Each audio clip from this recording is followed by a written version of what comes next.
Okay, so very good morning to all of you. Good morning, sir. This is the first class of Financial Management FM, which is paper number 6, a part of FMSM. So Financial Management, Strategic Management, Practical Theory. ठीक है?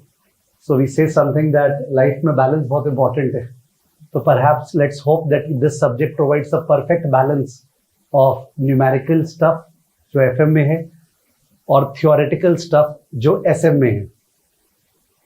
Having said that, दोनों FM और SM बहुत ज़्यादा intricately related है because companies में जो strategic decisions होते हैं उनका ही तो financial implications होते हैं. ठीक है, थोड़ा सा आप लोग से response होना जरूरी है. Let me just ask something. Who owns a company? Shareholders own a company. Who runs the company? Management runs the company. Shareholders own the company, management runs the company. So, if these people are the shareholders, okay, on the left side, and you all are the management, okay, so you all are supposed to run the company for whose benefit? Shareholders. Management का काम है shareholders के लिए company को चलाना, उनको और rich banana. We have to make them wealthy. ठीक है ना? उनको wealthy बनाना. उनका wealth मतलब ये जो फर्स्ट पर्सन है, suppose he is holding 10,000 shares company का, 10,000 शेयर्स और शेयर का दाम चल रहा है अभी 200 रुपया, तो उसका वेल्थ इज 10,000 इंटू 200. अपने इनकम और वेल्थ में तो डिफरेंस समझते हैं ना. ओके, तो 10,000 इंटू 200 इसका वेल्थ है. उसके बगल वाले का से 50,000 शेयर्स है, 50,000 इंटू 200. किसी का 5,000 शेयर्स है, 5,000 इंटू 200. तो अल्टीमेटली ये लोग का वेल्थ है और इनका पूरा वेल्थ मिला के is number of shares into share price. Number of shares into share price. किसी को पता है कि नंबर ऑफ शेयर्स एक कंपनी का इंटू शेयर प्राइस उसको क्या बोलते हैं? Market capitalization. Market this is very very important. ठीक है, डजंट मैटर मेरे को वापस बोलना पड़े तो. कोई भी कंपनी जो है, चाहे वो रिलायंस इंडस्ट्रीज हो, ठीक है, चाहे वो एयरटेल हो, चाहे वो SBI हो, चाहे वो बैंक ऑफ बड़ौदा हो, सबका शेयर्स लिस्टेड है. तो जो टोटल नंबर ऑफ शेयर्स है multiplied by the market price of the share is called the market capitalization. क्या? Market capitalization. अगर अपने में से कोई बोलते रहे यार मेरे को मार्केट कैपिटलाइजेशन उतना अच्छा नहीं लगता है, तो बैलेंस शीट अच्छा लगता है, तो चलेगा नहीं. जो अच्छा लगता है वो मार्केट कैपिटलाइजेशन ही होना पड़ेगा. But the problem is that जब शेयर मार्केट चल रहा है, अभी चल रहा है क्या? अभी जब क्लास कर रहे हैं तो चल रहा है क्या? तो मार्केट कैपिटलाइजेशन इज सेम और changing. Changing every moment it is changing because the share price is changing. Share price change हो रहा है डिमांड सप्लाई से, तो मार्केट कैपिटलाइजेशन इज चेंजिंग. आप लोग जो मैनेजमेंट हो कंपनी के, ठीक है, तो उन लोग को ये इंश्योर करना है कि in the long term the share price of the company goes up on a sustainable basis and these people for whom you are working, these people become more and more richer, more and more wealthier.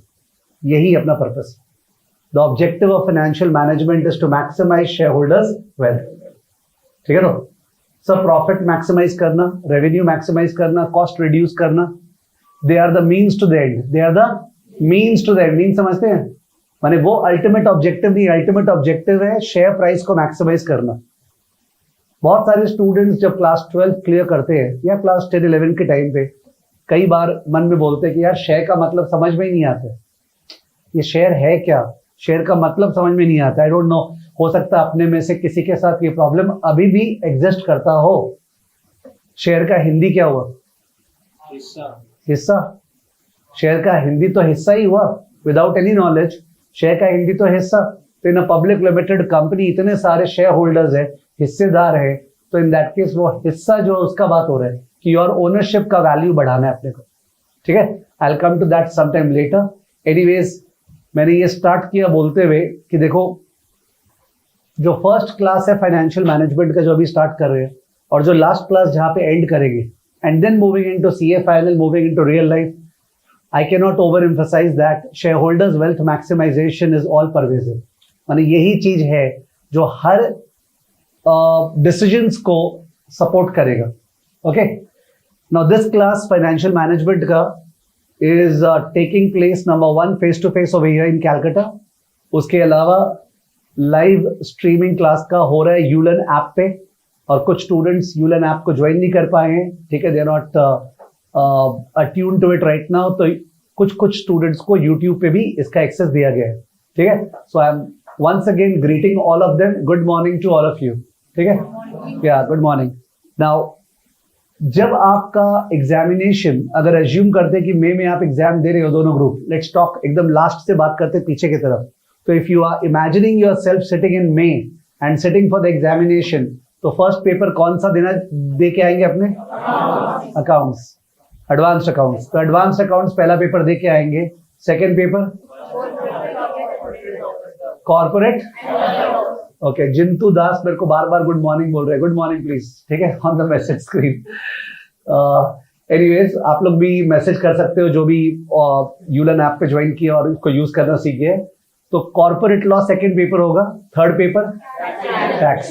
Now the fact is that जब first paper आप लोग दोगे ना accounts वाला, advanced accounts, उसके पहले you will not be exhausted, because आदमी क्या करेगा, एडवांस्ड अकाउंट्स के पेपर के जस्ट पहले 4-5 दिन का या 6 दिन का टाइम देगा, अब तो मैं केवल एडवांस अकाउंट्स पढ़ूंगी वैसा वाला। तो उस केस में क्या होना, एकदम प्लान स्ट्रैटेजी है, स्ट्रेस नहीं है, हड़बड़ी नहीं है, तो आप देखना फर्स्ट पेपर के पहले उतना ज्यादा नर्वसनेस नहीं होगा।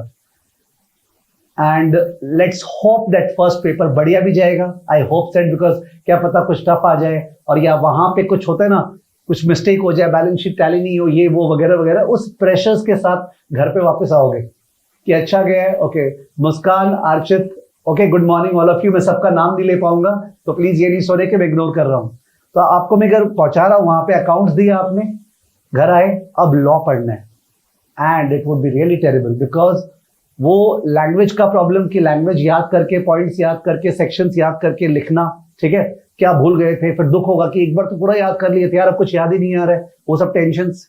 अल्टीमेटली लॉ पेपर दिए, बहुत ज्यादा फेंक के आए बिकॉज बहुत कुछ याद नहीं था, ठीक है। आफ्टर गिविंग लॉ अब आया टैक्स। टैक्स इज हरक्यूलियन, बहुत ज्यादा बड़ा है, डीटी आईडीटी दोनों मिला के, ठीक है। और उसको पूरा रिवाइज करने में ना, मतलब सबसे ज्यादा दुख क्या होता है ना, अगर अपने कोई चीज को छोड़ दिए थे, नहीं करेंगे ये चीज को, वो एक अलग बात है, वैसे ये एटीट्यूड नहीं होना चाहिए, पर कोई चीज को कर लिए थे और उस दिन लास्ट में रिवाइज नहीं करे तो वो होता नहीं है, ओके, रिपेंटेंस। तो maybe you will not be able to sleep properly, 2 hours 3 hours of sleep के साथ टैक्स का पेपर देंगे, तो whether the biologically physical body capable है क्या कि वो 2-3 घंटे स्लीप के साथ टैक्स का पेपर दे पाए, दैट्स अ बिग आस्क। इसलिए मॉक टेस्ट वगैरह बहुत इंपॉर्टेंट है कि पहले से अपने आप को देख लेना चाहिए कि होता है ना, उसी दिन क्यों पहली बार वो करें। Then we go to the fourth paper, कौन सा?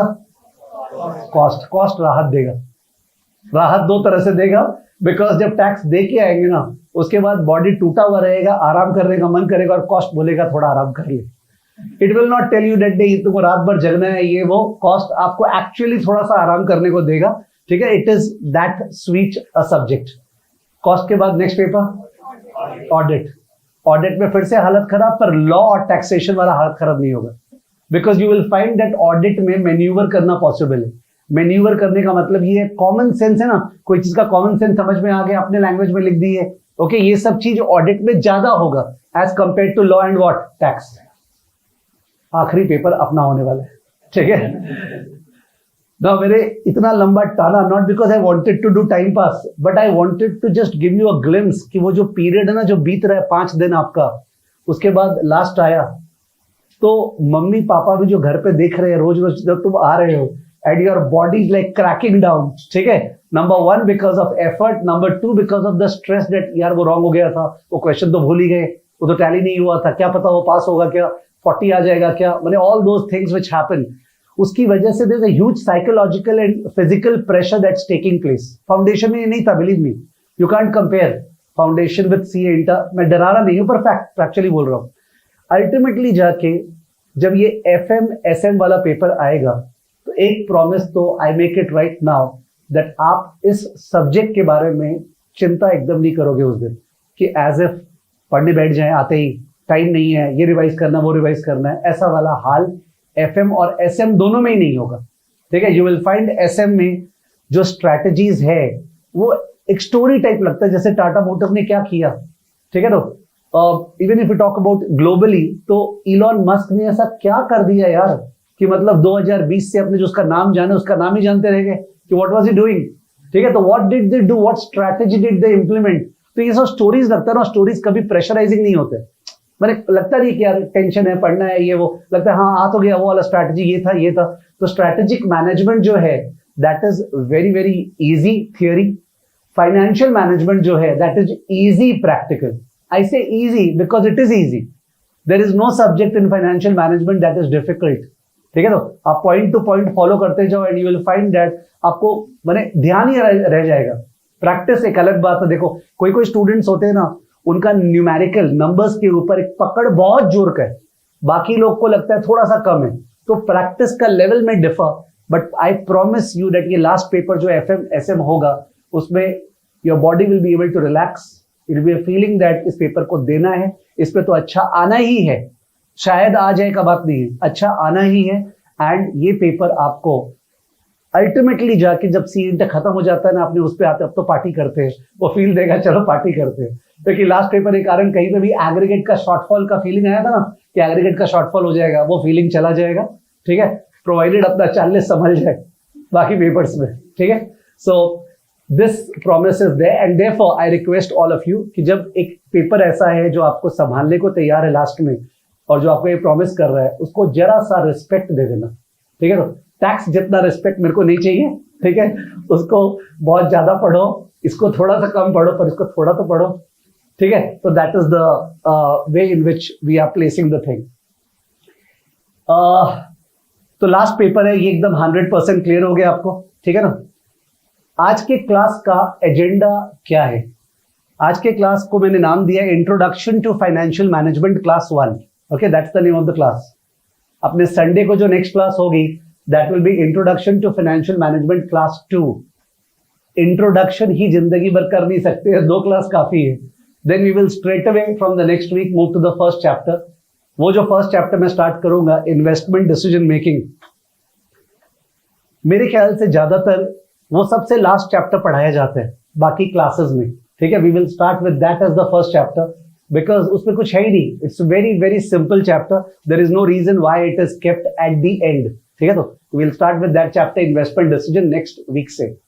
तो आज जो क्लास है इंट्रोडक्शन टू फाइनेंशियल मैनेजमेंट, उसमें आई थिंक मेरा जो एजेंडा है वो ये है कि मैं अपना जो फाइनेंशियल मैनेजमेंट सब्जेक्ट है ना, द टॉपिक है, उसके बारे में एक इंटरेस्ट जनरेट करवाऊं। ठीक है, you may have some idea but you should have a clear idea about it. वो इंटरेस्ट जनरेट करवाते हुए मैं आपको सिलेबस बता दूं कि सिलेबस में क्या क्या है। ठीक है, तो पेपर एक भी न्यू सिलेबस का आ चुका क्या? नहीं ना, पेपर तो न्यू सिलेबस का आया नहीं है। तो अकॉर्डिंगली पेपर का पैटर्न एग्जैक्टली क्या होगा वो किसी को नहीं पता।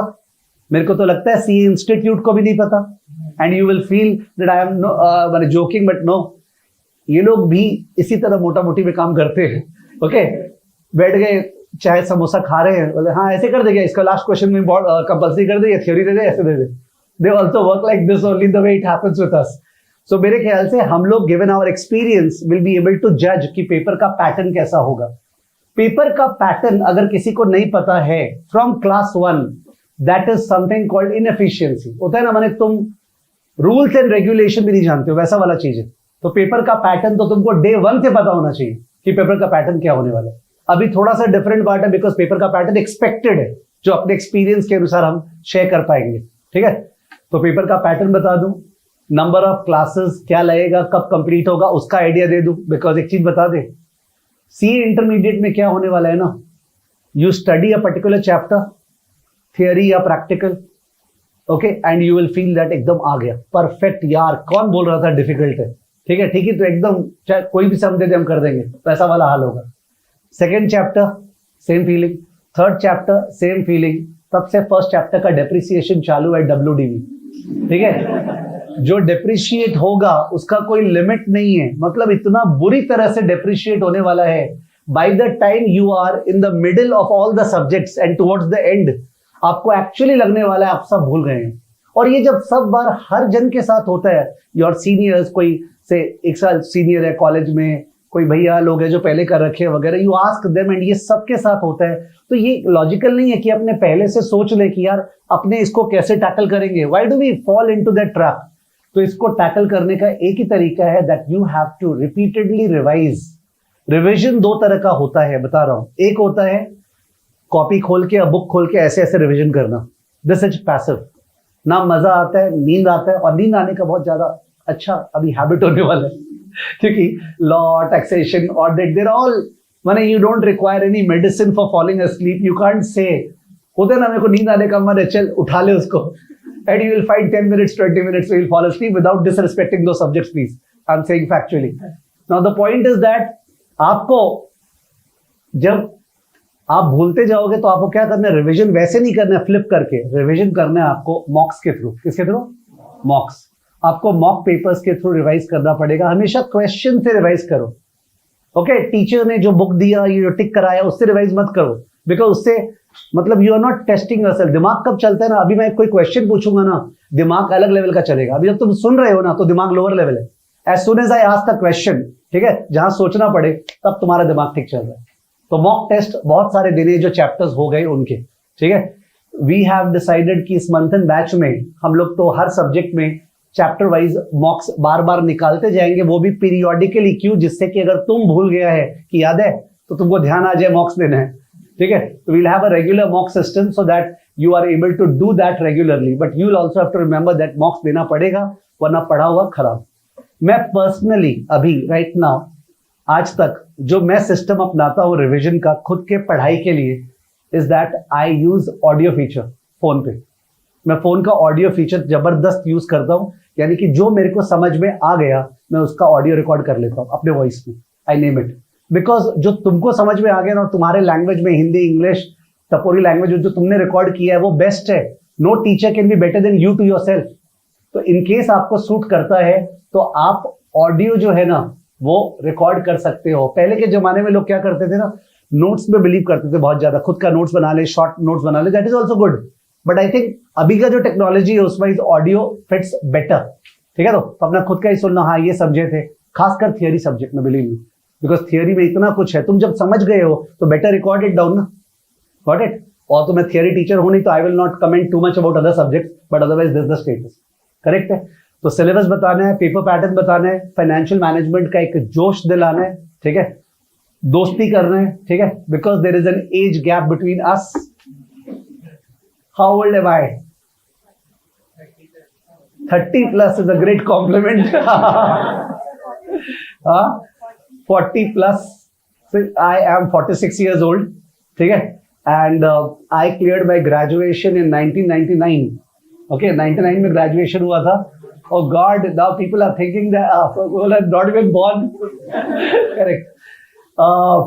But जो एनर्जी लेवल्स है, ठीक है, यहाँ पे अपने एंटिटी में, मंथन ग्रुप में, वो एनर्जी लेवल्स पे ही हम लोग सर्वाइव कर रहे हैं। We all feel that we have to be super super excited and super rejuvenated, ठीक है, such that we can communicate to you. तो किसी का भी मन में कोई वो प्रीमोनिशन होता है ना, पहले से एक धारणा, ठीक है, वो धारणा को हटा देना, कि इन द सेंस दैट बहुत ज्यादा डरावने टीचर हैं, ठीक है, बिकॉज कोई न कोई आपके नियर बाय रिलेटिव्स में, सीनियर्स में, कोई घर पे, कोई रिश्तेदारों में, कोई न कोई तो मेरे से पढ़ा ही होगा। इट इज नॉट पॉसिबल कि कोई पढ़ा नहीं होगा तुम्हारे जान पहचान में मेरे से, ठीक है।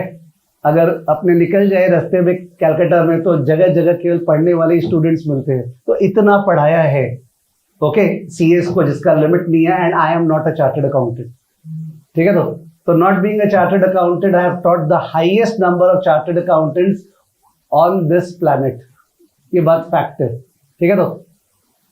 तो given this, let's hope that I am equally able to be friendly with you, communicate myself to you, and अपने सब्जेक्ट को बहुत जोर से पढ़े। एक चीज और बता दूं लास्ट में, अगर आप अपने आप को इमेजिन करें 5 साल बाद, ठीक है, 2027-28 के बाद, तो either you can imagine yourself working in the back office of a company and doing accounts. I'm not disrespecting. हर एक जॉब है, you are reporting. Or you can imagine yourself actually taking decisions which are reported by somebody. एक होता है decisions लेना, और एक होता है decisions ले लिया उसका हिसाब किताब करना। Obviously, given a choice, you would like to go for the first one or the second one. First one हो गया जहां पे आप अकाउंट्स कर रहे हो, सेकंड वन हो गया जहां पे आप डिसीजंस ले रहे हो। Second one. अकाउंट्स भी करेंगे लोग, नो इश्यूज, और उसका भी आइडिया जोर का होना चाहिए। बट अगर अपने बात करें फाइनेंशियल करियर का, पॉसिबिलिटीज का, ठीक है, मॉनेटरी वैल्यू का, तो इन दैट केस सेकेंड वाले में मॉनेटरी वैल्यू जो है ज्यादा है। ठीक है, आपके पेरेंट्स से अगर पता करेंगे तो 10 साल, 15 साल, 20 साल पहले everybody used to put their money in FD, fixed deposit in banks on a safe side. ठीक है, इंश्योरेंस सभी करवाते हैं, ये सब करवाते हैं। आज के दिन में every family including the staff of mind, ठीक है, they have an SIP. What is SIP? Systematic investment plan, mutual fund, सही है, करेक्ट। तो in that case I am trying to say ये जो फाइनेंशियल मार्केट्स इतना ज्यादा बड़ा करियर अपॉर्चुनिटीज है अपने इंडिया में, जिसका कोई लिमिट नहीं है। आपको जरा सा भी डाउट है ना कि क्या मैं जो सोच रहा हूं या सोच रही हूं कि मेरा करियर ऐसा बन जाए, क्या वैसा बन पाएगा करियर? अगर आपको ऐसा डाउट है तो गलत डाउट है। ठीक है, there is enormous scope, you just do it nicely, not with a view to passing CA inter और CA final, but with a view to जिसके इसके अंदर जो नॉलेज है ना, वो नॉलेज को भी लेना है। अगर वो नॉलेज ओरिएंटेड आपका माइंडसेट रहा तो बहुत बढ़िया रहेगा। फिर ऐसे नॉलेज ओरिएंटेड, ज्ञान ज्यादा नहीं दूंगा, 2 मिनट और बोलूंगा। क्या नॉलेज ओरिएंटेड का मतलब है? अपने को चैट जीपीटी वगैरह को यूज करना है फॉर द पर्पस ऑफ कि सर ने जो पढ़ाया, एक बार देखते हैं ना चैट जीपीटी क्या बोल रहा है उसके बारे में। जैसे ही तुमने वो सब चालू कर दिया ना, you are trying to research, you are driving, and if you are driving the sky is the limit. ठीक है, तो इट्स गुड दैट आजकल गूगल नहीं है, चैट जीपीटी आ गया, सच दैट अपने अपने इनफॉर्मल लैंग्वेज में पूछ सकते हैं, अगला रिप्लाई देगा, उसको खटाओ, मेहनत कराओ, अभी तो मुफ्त का है। ठीक है ना, so use a lot, you will find अपने क्लास में भी कई बार यूज करेंगे, तो such that you know that how smartly we can use the same. मैं जब बुक दूंगा ना, नेक्स्ट क्लास आई थिंक आपके पास बुक होगी, तो इन दैट केस मैंने बताऊंगा कि मैंने बुक को बनाते समय चैट जीपीटी को कहां कहां पे यूज किया, और बंदे ने बहुत अच्छा मेहनत किया। ठीक है, it really worked nicely for the book. Okay, so class का पढ़ाने का तरीका, अपने कोई भी टॉपिक को उठाते हैं, उस पर शॉर्ट डिस्कशन करते हैं, generally with numbers, short discussion with numbers. अभी तक नंबर्स चालू नहीं हुए हैं, but it also all about numbers, logic with numbers. वो नंबर्स में जोर का पार्टिसिपेशन होता है आपके साइड से, आपको भी अच्छा लगता है कि यस एकदम समझ में आ रहा है रिदम में। वो होने के बाद अपने उसको डिक्टेशन के फॉर्म में लिखाते हैं। ठीक है, सच दैट शुरू में आपको लिखने की जरूरत नहीं है, बिकॉज मैं तो लिखा रहा हूं ना। लिखाने के बाद जब वो बैठ गया, टॉपिक समझ में आ गया, then we perhaps do book से उसका क्वेश्चंस, कि बुक से उसका क्वेश्चंस कर लेते हैं कि आईसीआई में कैसा क्वेश्चन उसका आता है। Okay, then we move to the next discussion, उसका डिक्टेशन, उसका क्वेश्चन, सबसे इंपॉर्टेंट एलिमेंट। देन लास्ट में वी गिव होमवर्क। ठीक है ना, वो होमवर्क का चेकिंग नहीं होता है, यानी I am not going to stand over there and check, copy दिखाओ। आई बिलीव दैट आप लोग रिस्पॉन्सिबल हो अपने लिए, और डेफिनेटली क्लास के साथ साथ रिवीजन और होमवर्क करोगे, it will hardly take any time. माने क्लास के बाद जनरली उसको रिवाइज करके आने में मेरे ख्याल से half an hour to 1 hour maximum, एक क्लास को मेकअप करने में मैक्सिमम जनरली ये लगेगा, और उतना बनता है, वरना कैसे ध्यान रहेगा।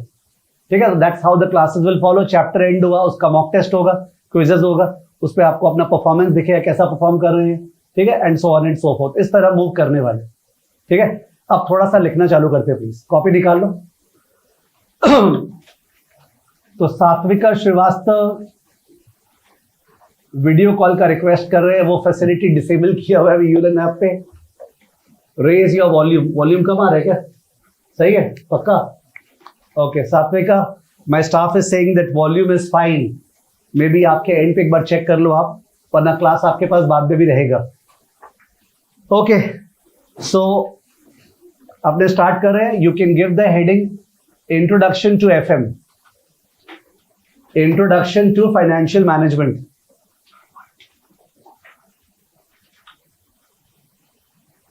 Introduction to financial management. I have no regards regarding कैसा कॉपी मेंटेन करना है आपको, लाइनदार कॉपी, खाली कॉपी, छोटा कॉपी, मोटा कॉपी, बड़ा कॉपी, कोई फर्क नहीं पड़ता है। ठीक है, जैसा आपको कॉपी पेजेस में लिखना है पेजेस में लिखो। सुनो बढ़िया से, पार्टिसिपेट करो। ठीक है, तो ना मैं सोते हुए पढ़ाता हूं और ना मैं एक्सपेक्ट करता हूं कोई सोते हुए पढ़ रहा है। ठीक है, तो everybody should be totally upright, spine erect and totally participating. ठीक है ना, ओके।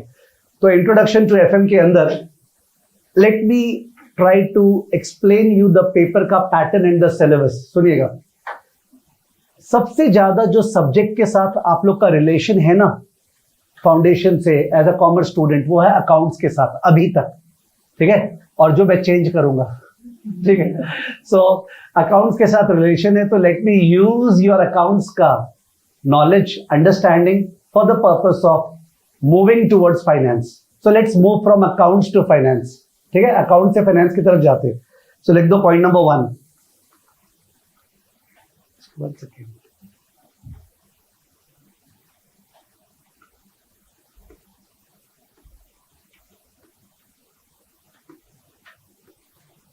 सो पॉइंट नंबर 1 है अकाउंट्स टू फाइनेंस, और इसी से अपने पूरा सिलेबस निचोड़ लेंगे। Accounts to finance, okay. तो अकाउंट्स टू फाइनेंस में जस्ट 1 सेकेंड, 1 मिनट का मौका दो। क्या वॉइस एक्चुअली लो है क्या? तुमको कैसे सुनाई दे रहे है? बाद में ये मत बोलना कि पता नहीं चला था उस समय, ठीक है। तो 7वें का स्टाफ डबल कंफर्म कर रहा है कि वॉइस इज ओके, तो मैं अभी कुछ नहीं कर पा रहा हूं, प्लीज माफ कीजिएगा। अकाउंट्स टू फाइनेंस, अपने एक बार बैलेंस शीट बनाते हैं। Let's draw balance sheet.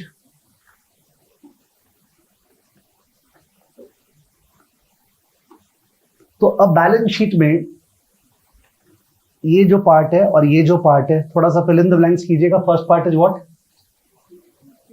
Fixed assets. First part fixed assets है, ठीक है। Let me right that down, fixed assets. और नीचे वाला पार्ट क्या है? करंट एसेट्स, ठीक है, परफेक्ट है। यहां पे मैं 3 बॉक्स बना रहा हूं, 1, 2 और 3। Can you fill up the first box? Capital को अपने बेटर है बोलेंगे नेटवर्थ। क्या बोलेंगे? नेटवर्थ। लिख दो नेटवर्थ। बाई चांस किसी को कोई आइडिया नेटवर्थ के अलावा क्या बोलते हैं? Share holders fund. क्या बोलते हैं? Share holders fund. सारा नाम लिखने का जरूरत नहीं है, बात कर ले।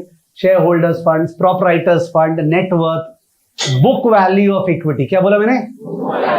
इक्विटी का बुक वैल्यू, क्योंकि एक्चुअली इक्विटी का वैल्यू इज जो एनएससी बीएससी में चल रहा है। एक्चुअली इक्विटी का वैल्यू इज जो एनएससी बीएससी में चल रहा है। भाई एनएससी ओके विथ यू? क्या? National stock exchange. यानी कि इक्विटी का जो रियल वैल्यू है वो तो वो है जो चल रहा है, कि रिलायंस का शेयर का दाम 2600 रुपया चल रहा है, वो उसका रियल वर्थ है। पर बैलेंस शीट इज अकाउंट्स, ठीक है। तो अकाउंट्स के अनुसार जो वैल्यू है, I do not remember, suppose Reliance का जो बुक वैल्यू है दैट इज 650 रुपया बुक्स के अनुसार। मैं फेस वैल्यू का बात नहीं कर रहा हूं। लेट्स क्लियरली डिस्टिंग्विश, बहुत प्रॉब्लम होता है बाद में। एक होता है face value of the share, जो आप लोग पूरा बढ़िया से जानते हो, फेस वैल्यू, शेयर प्रीमियम, ये सब चीज जो की है, ठीक है। अल्टीमेटली जो बैलेंस शीट में शेयर कैपिटल है, रिजर्व्स है, वो सब मिला मिलू के जो है ना नेटवर्थ, उसको बोलते हैं बुक वैल्यू। क्या? वो फेस वैल्यू नहीं है। Face value is the denomination of the share, 10 रुपया, वो एक अलग चीज है, उसका तो कोई मतलब ही नहीं है। तो बुक वैल्यू हुआ बुक्स के अनुसार और मार्केट वैल्यू हुआ शेयर मार्केट के अनुसार। समझ गए? तो यहां पे जो बात हो रही है बुक वैल्यू का बात हो रहा है, नेटवर्थ, नेटवर्थ, ठीक है ना। नेटवर्थ के नीचे I am writing long term date. क्या लिखा मैंने? Long term date. Long term date हो गया, कोई बैंक लोन होगा या डिबेंचर्स होगा, बॉन्ड्स होगा, ठीक है, लिखने का जरूरत नहीं ज्यादा पर डिटेल में। और नीचे वाला हो गया current liability, current liability CL। Okay, left side और राइट साइड दोनों में से which one is the source of finance? जो लेफ्ट साइड और राइट साइड है बैलेंस शीट में, which is the source of finance? Left side. Source of finance, पैसा उठा रहे हैं। Which is the use of finance? Right side. बहुत जिनको समझ में नहीं आ रहा, हाउ कम नॉट, पैसा उठा रहे कहां से? Left side. इक्विटी से, डेट से, लोन से। पैसा लगा रहे कहां पे? राइट साइड, है ना। Right side use of fund है, जिसको अपने एसेट बोलते हैं। Left side source of finance है। सुना प्लीज एक मिनट, जो अपना राइट साइड है, जो पैसा लगा रहे हैं, अभी लिखने का जरूरत नहीं, लिखना तभी जब मैं बोलूं। Please listen to me, don't write incrementally, सब गंदा हो जाएगा। राइट साइड जो है वो हो गया इन्वेस्टमेंट डिसीजन। कौन सा डिसीजन? इन्वेस्टमेंट डिसीजन, खासकर वो FA वाला, जो FA वाला है। जो लेफ्ट साइड में पैसा उठा रहे हैं ना, दैट इज फाइनेंसिंग डिसीजन। कौन सा? Okay, who is financing your education for the CA course? Parents. There is somebody who is financing. So in that case, your parents are financing your CA का education. Financing कि पैसा कहां से आ रहा है, ठीक है? तो और investing, you are investing in the CA program, in the tuition fees and in the CA institute and your everything. तो ये सारा का सारा, तो मैं बोलना चाह रहा हूं लेफ्ट साइड राइट साइड हुआ. अब ये जो राइट साइड में फिक्स्ड एसेट दिख रहा है, ये जो फिक्स्ड एसेट है, it will generate cash flows this year or it is expected to generate cash flows for years to come. Years to come. इसलिए तो कैपिटल एक्सपेंडिचर ये सबका बात होता है. तो जो फिक्स्ड एसेट्स है वो फिक्स्ड एसेट्स हो गया इन्वेस्टमेंट इन प्लांट मशीनरी, ये सब में जो इन्वेस्टमेंट होता है हम लोग उसको बोलते हैं प्रोजेक्ट मैनेजमेंट. क्या बोलते हैं? या capital budgeting. Capital budgeting, long term के लिए पैसा लगाना. 2010, लेट्स इमेजिन 2010 में इलेक्ट्रिक व्हीकल्स का मार्केट, किसका? इलेक्ट्रिक व्हीकल्स का मार्केट, इंडिया का तो बात छोड़ते हैं, वहां का बात करते हैं. यूएस यूरोप में इलेक्ट्रिक व्हीकल्स का मार्केट बहुत ज्यादा डेवलप नहीं था 2010 में, ठीक है? तो but there was a lot of concern regarding global warming, ठीक है? तो और देयरफॉर ये ग्लोबल वार्मिंग, ये सब कंसर्न्स में सबसे पहले एक्सपेक्टेड है कि ये जो विकसित देश है यूरोप, यूएस, ये लोग पहला कदम लाएंगे towards trying to tackle this global warming. Global warming समझ में तो आ रहा है ना? ओके. तो इन दैट केस ईवी की तरफ दुनिया जा रही थी, ईवी की तरफ, इलेक्ट्रिक व्हीकल की तरफ.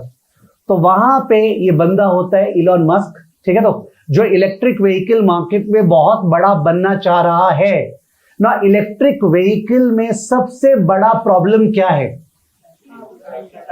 चार्जिंग. सबसे बड़ा प्रॉब्लम क्या है? चार्जिंग, ठीक है? पेट्रोल पंप तो होगा नहीं, चार्जिंग स्टेशन होना पड़ेगा.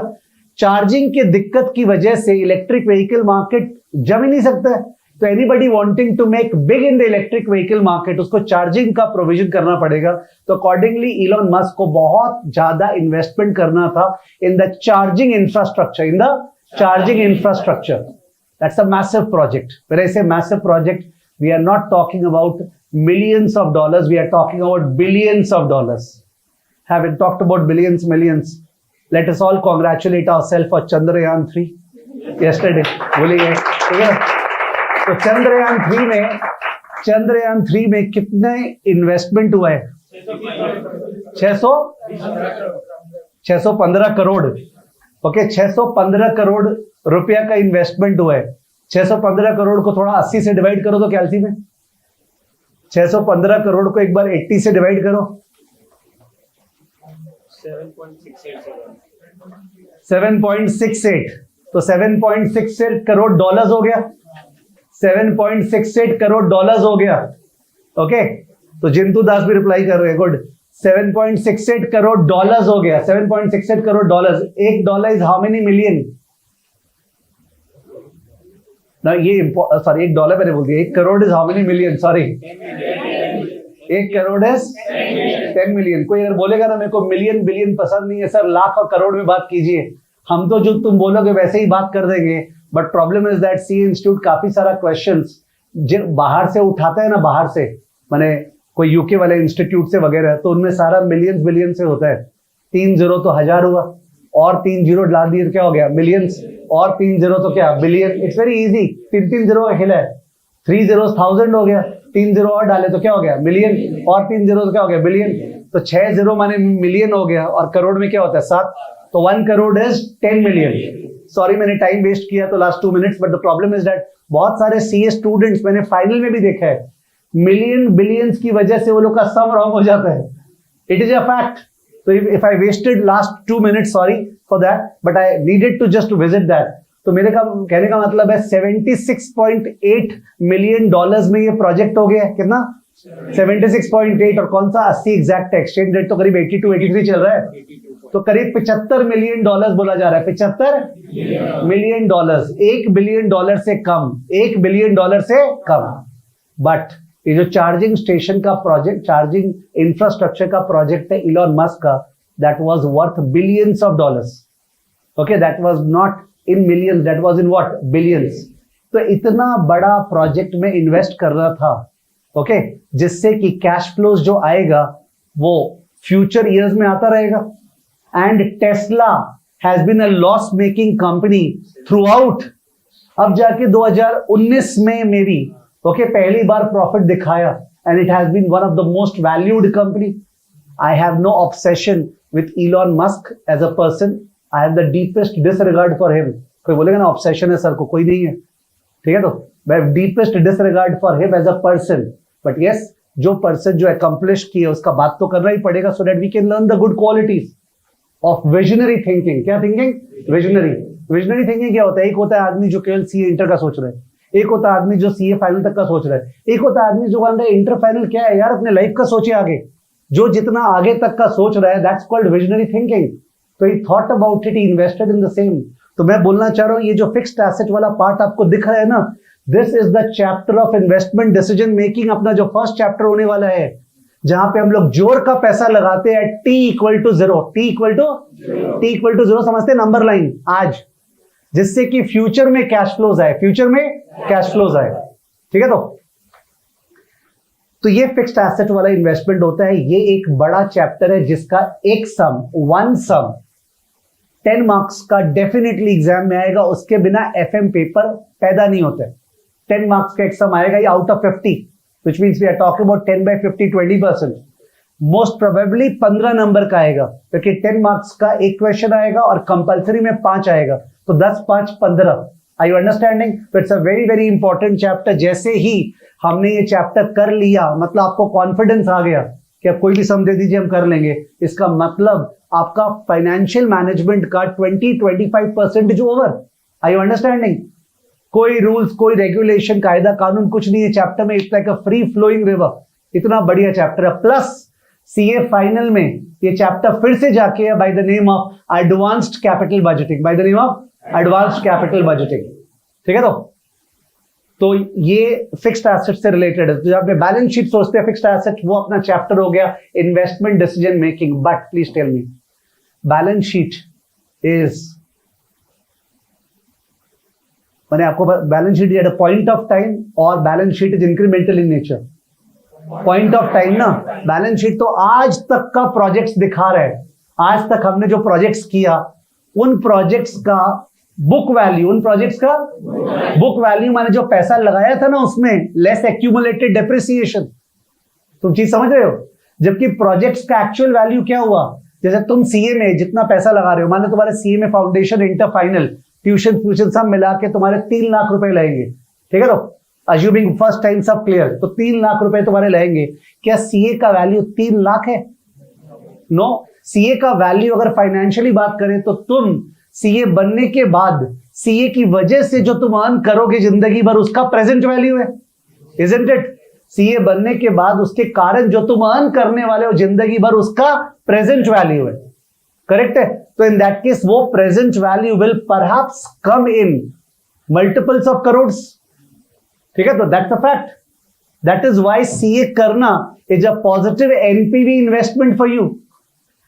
ओके. हम लोग का एसएससीआई का टैगलाइन जो है ना, कभी देखोगे तो एसएससीआई का नीचे टैगलाइन वो था अ positive NPV investment opportunity.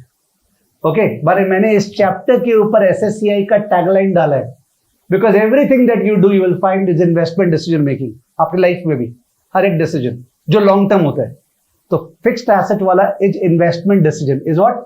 Investment decisions. ठीक है. तो ये इन्वेस्टमेंट डिसीजंस में ओल्ड सिलेबस में 2 चैप्टर था. एक था कैपिटल बजटिंग जो है अभी भी, और एक था रिस्क एनालिसिस. क्या था? वो हट गया, वो फाइनल में चला गया. ठीक है. तो आप लोग के लिए और लाइटर हो गया ये चैप्टर. ठीक है. तो फिक्स्ड एसेट के बगल में लिख दे प्लीज, फिक्स्ड एसेट के बगल में investment decision making.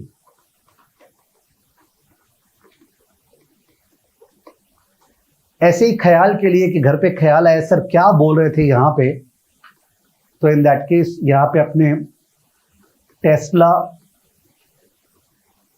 EV infra project,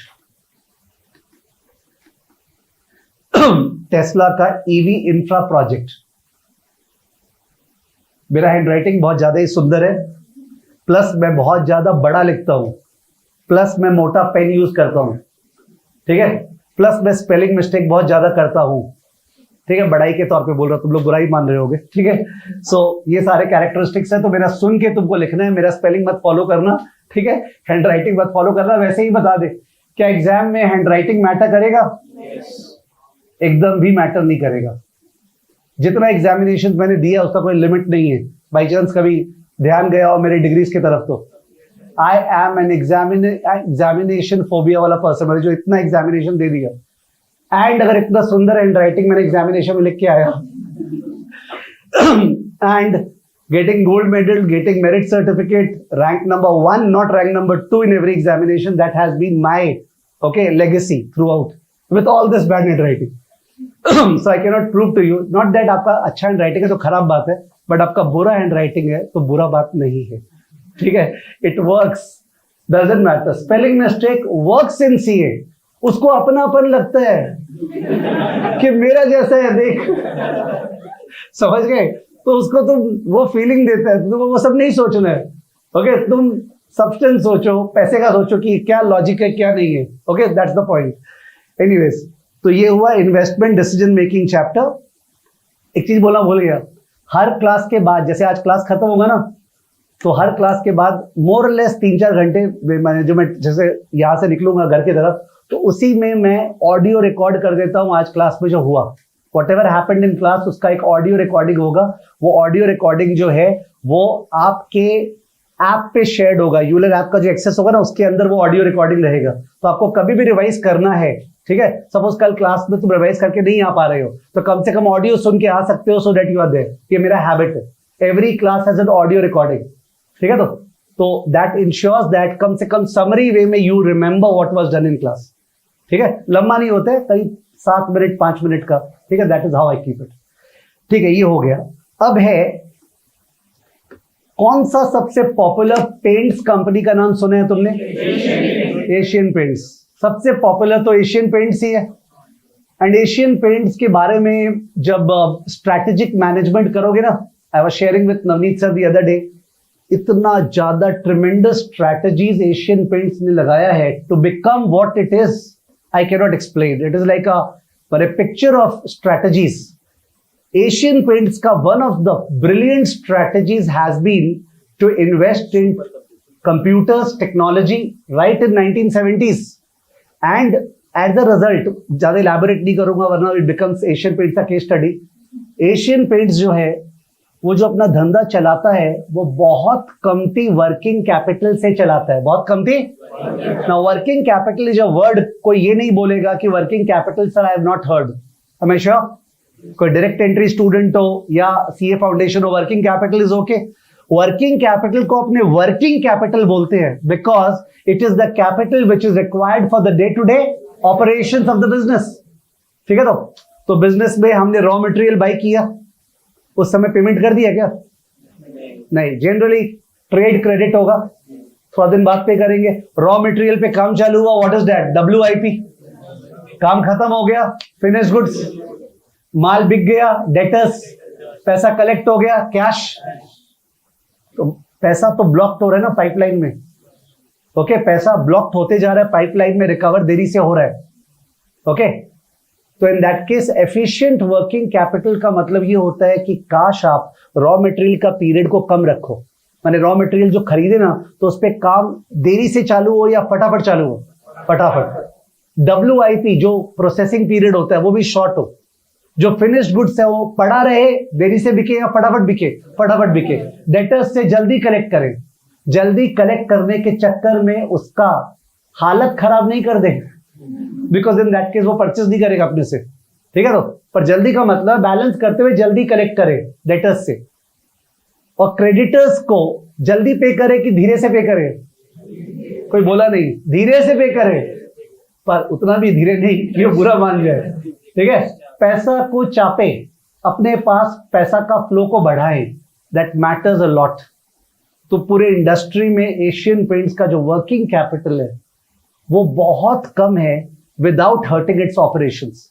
कोई भी कंपनी जो ऐसा कर सके ब्रिलियंटली, उसका क्या बोलते हैं, return on investment, return on equity, ये सब जो टर्म सुना होगा आपने, बहुत जन के तो रेशियो था आई थिंक 11-12 में, ठीक है, वो सारा का सारा इंप्रूव होता है। CA - CL working capital management, कौन सा? वर्किंग कैपिटल मैनेजमेंट किसका? स्टॉक का मैनेजमेंट कैसे करते हैं ना। स्टॉक का मैनेजमेंट एक्चुअली कॉस्टिंग में है। जो स्टॉक वाला पार्ट है ना, raw material, WIP, finish goods वगैरह वगैरह, वो FM में दे दिया है, पर FM में उसका पूछता ज्यादा नहीं है, और प्लस उसका इलेबोरेशन नहीं है, वो कॉस्ट में है। किसमें? कॉस्ट में। तो बंदा कॉस्ट के अंदर जो करता है उससे FM का इन्वेंट्री मैनेजमेंट हो जाता है, पर डेटर्स का मैनेजमेंट यहां FM में है। कैश मैनेजमेंट FM में है। Do you know cash management is called treasury management. Cash management is called, who is the treasury manager of your house? Mom. ठीक है, जो ट्रेजरी मैनेजमेंट है दैट इज मॉम। कि पापा तो ठीक है अर्न कर रहे होंगे जनरली, और मम्मी जो पैसा संभाल रही है कि money is available when ever it is needed eight the same time, ठीक है, तो वो ठीक से परकोलेट कर रहा है। तो ट्रेजरी मैनेजर, जो बड़े बड़े कंपनीज के ट्रेजरी मैनेजर होते हैं, उनका जो सैलरी पैकेज है, उनका जो लाइफ है, उनका जो पूरा का पूरा करियर प्रोफाइलिंग है, that is super super brilliant. ठीक है, तो ट्रेजरी, काफी बार लोग कैश मैनेजमेंट का इंपॉर्टेंस नहीं समझते हैं। कैश मैनेजमेंट का मतलब है पूरा का पूरा जो कैश फ्लो कर रहा है ऑर्गेनाइजेशन में, उसका efficient management. It is the life blood. ठीक है, that way it is described. So I mean to say वो सब पढ़ने वाले हैं वर्किंग कैपिटल मैनेजमेंट में। ओके, वर्किंग कैपिटल मैनेजमेंट आगे पीछे कहीं पे भी नहीं है। It is not there in final, और जनरली वो अंडररेटेड माना जाता है। ज्यादा इंपॉर्टेंट कौन सा है, टेस्ला का EV प्लांट या टेस्ला का working capital management? EV plant. ठीक है, डेफिनेटली वो इन्वेस्टमेंट डिसीजन मेकिंग ज्यादा इंपॉर्टेंट है, but working capital management CA inter के सिलेबस में it's gigantic, big stuff. Okay, so working capital management is the second part of our syllabus, जिसमें huge number of classes जाने वाले। Investment decision making में नहीं, working capital management ही अपना आखिरी chapter होगा। क्या होगा? आखिरी, लास्ट वाला। We are starting with investment decision making and ending with what? Working capital management. ठीक है, तो इनको एक साथ कर दो प्लीज, एक बार इनको एक साथ कर दो यहां पे, ये वाला पार्ट, और लिख दो WCM, working capital management, bracket Asian paints. Asian paints किसी एक स्टूडेंट का, या तो हो सकता है अपने फेस टू फेस क्लासेस में, या हो सकता है जो लोग घर पे कर रहे हैं, उनका नोट्स, जिसको मेरे को समझ में आया कि नोट्स अच्छा बनाता है, अच्छा माने केवल क्या बोलते हैं, ब्यूटिफिकेशन नहीं हुआ, कंटेंट अच्छा लिखता है, तो उसका नोट्स जो है वो हर दिन टेलीग्राम पे भी शेयर होगा कि बाई चांस आपका मिस हो गया हो या आपने क्लास मिस कर दिया, you want to see the notes. और उसके अलावा एक ड्राइव बनाएंगे, वो ड्राइव का लिंक, अब क्या होगा, आप CA इंटर स्टूडेंट्स हो, CA इंटर स्टूडेंट क्या बोला जाता है, ये लोग मेल यूज नहीं करते हैं, ये लोग ड्राइव यूज नहीं करते हैं, but you are stepping into the professional world, understood? If you don't use mail, if you don't use drive, it is not going to work ना। तो ड्राइव पे अपलोड रहेगा, जिससे क्लासेस के बारे में वो सब नहीं हो जाए, यार नोट्स नहीं मिल रहा है, ये नहीं मिल रहा है, वो नहीं मिल रहा है। We want to be very structured in terms of our preparation. ठीक है, तो ऑडियो आपको मिल रहा है, आपको हर क्लास का जो नोट्स है वो आपको मिल रहा है। ठीक है, तो वो आपको दिखता रहेगा आपने क्या क्या कवर किए। तो वर्किंग कैपिटल मैनेजमेंट, तो ये अपना लास्ट चैप्टर होगा, फर्स्ट चैप्टर होगा ये इन्वेस्टमेंट डिसीजन मेकिंग। अब कौन सा बैंक है US में जो 3-4 महीना पहले कोलैप्स किया था? सिलिकॉन वैली बैंक सिलसिला चालू किया था, SVB, नाम सुना? एक मिनट, और अगर मैं कभी US का नाम ले रहा हूं, कभी इंडिया का एग्जांपल लूंगा, अदानी, ये वो, what do you want? Should we have classes जहां पे कोई भी प्रैक्टिकल एग्जांपल नहीं लें, या प्रैक्टिकल एग्जांपल लें ना? वी शुड, अदरवाइज मजा ही क्या if you can't relate it to practical life. तो I will be relating, but you will find I am disciplined, because मैं वहां रह नहीं जाता हूं, तुरंत वहां से वापस आ जाता हूं in the main track. Silicon Valley bank जो है, उसके एसेट साइड में क्या था पता है? Government securities. क्या था? वो इन्वेस्ट किया था गवर्नमेंट सिक्योरिटीज में, लोन फोन दिया ही नहीं, मोटा मोटी, एक बैंक तो लोन देता है ना, वो केवल गवर्नमेंट सिक्योरिटीज में इन्वेस्ट किया था। गवर्नमेंट सिक्योरिटीज का तो फीलिंग आता है प्योर दूध विदाउट पानी, I mean to say no risk, because government securities तो डिफॉल्ट ही नहीं कर सकता है। ठीक है, तो but ultimately Silicon Valley collapsed, क्योंकि गवर्नमेंट ने उसका पैसा नहीं मारा। उसका रीजन ये था कि वो बहुत ज्यादा long term government securities by कर रखा था। कौन सा? लॉन्ग टर्म, मैंने एक तरह से फिक्स्ड एसेट टाइप सोच लो उसके लिए। और जब इंटरेस्ट रेट इंक्रीज हुआ तो वो गवर्नमेंट सिक्योरिटीज जोर से गिरा, वैल्यू गिरा। क्या गिरा? वैल्यू। अभी अपने बात कर रहे थे, आप लोग भी तो सीए फाउंडेशन में कितने मार्क्स का टाइम वैल्यू मनी था? 14 नंबर आई थिंक। 14 नंबर का time value money CA foundation में था।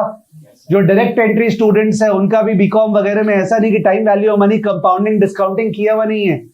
तो हम लोग बोलना चाह रहे हैं, अभी अपने बात किए थे, तुम लोग सीए कोर्स पे 3 लाख इन्वेस्ट करने वाले हो, करेक्ट? पर क्या सीए कोर्स का वर्थ 3 लाख है? नहीं। तो हमने बात की थी सीए कोर्स का वर्थ क्या है? Present value of the future cash flows. Present value of the future cash flows को अगर मैं ऐसे बोलूं, is it prima fascia okay और नो बताना? C1 by 1 plus R।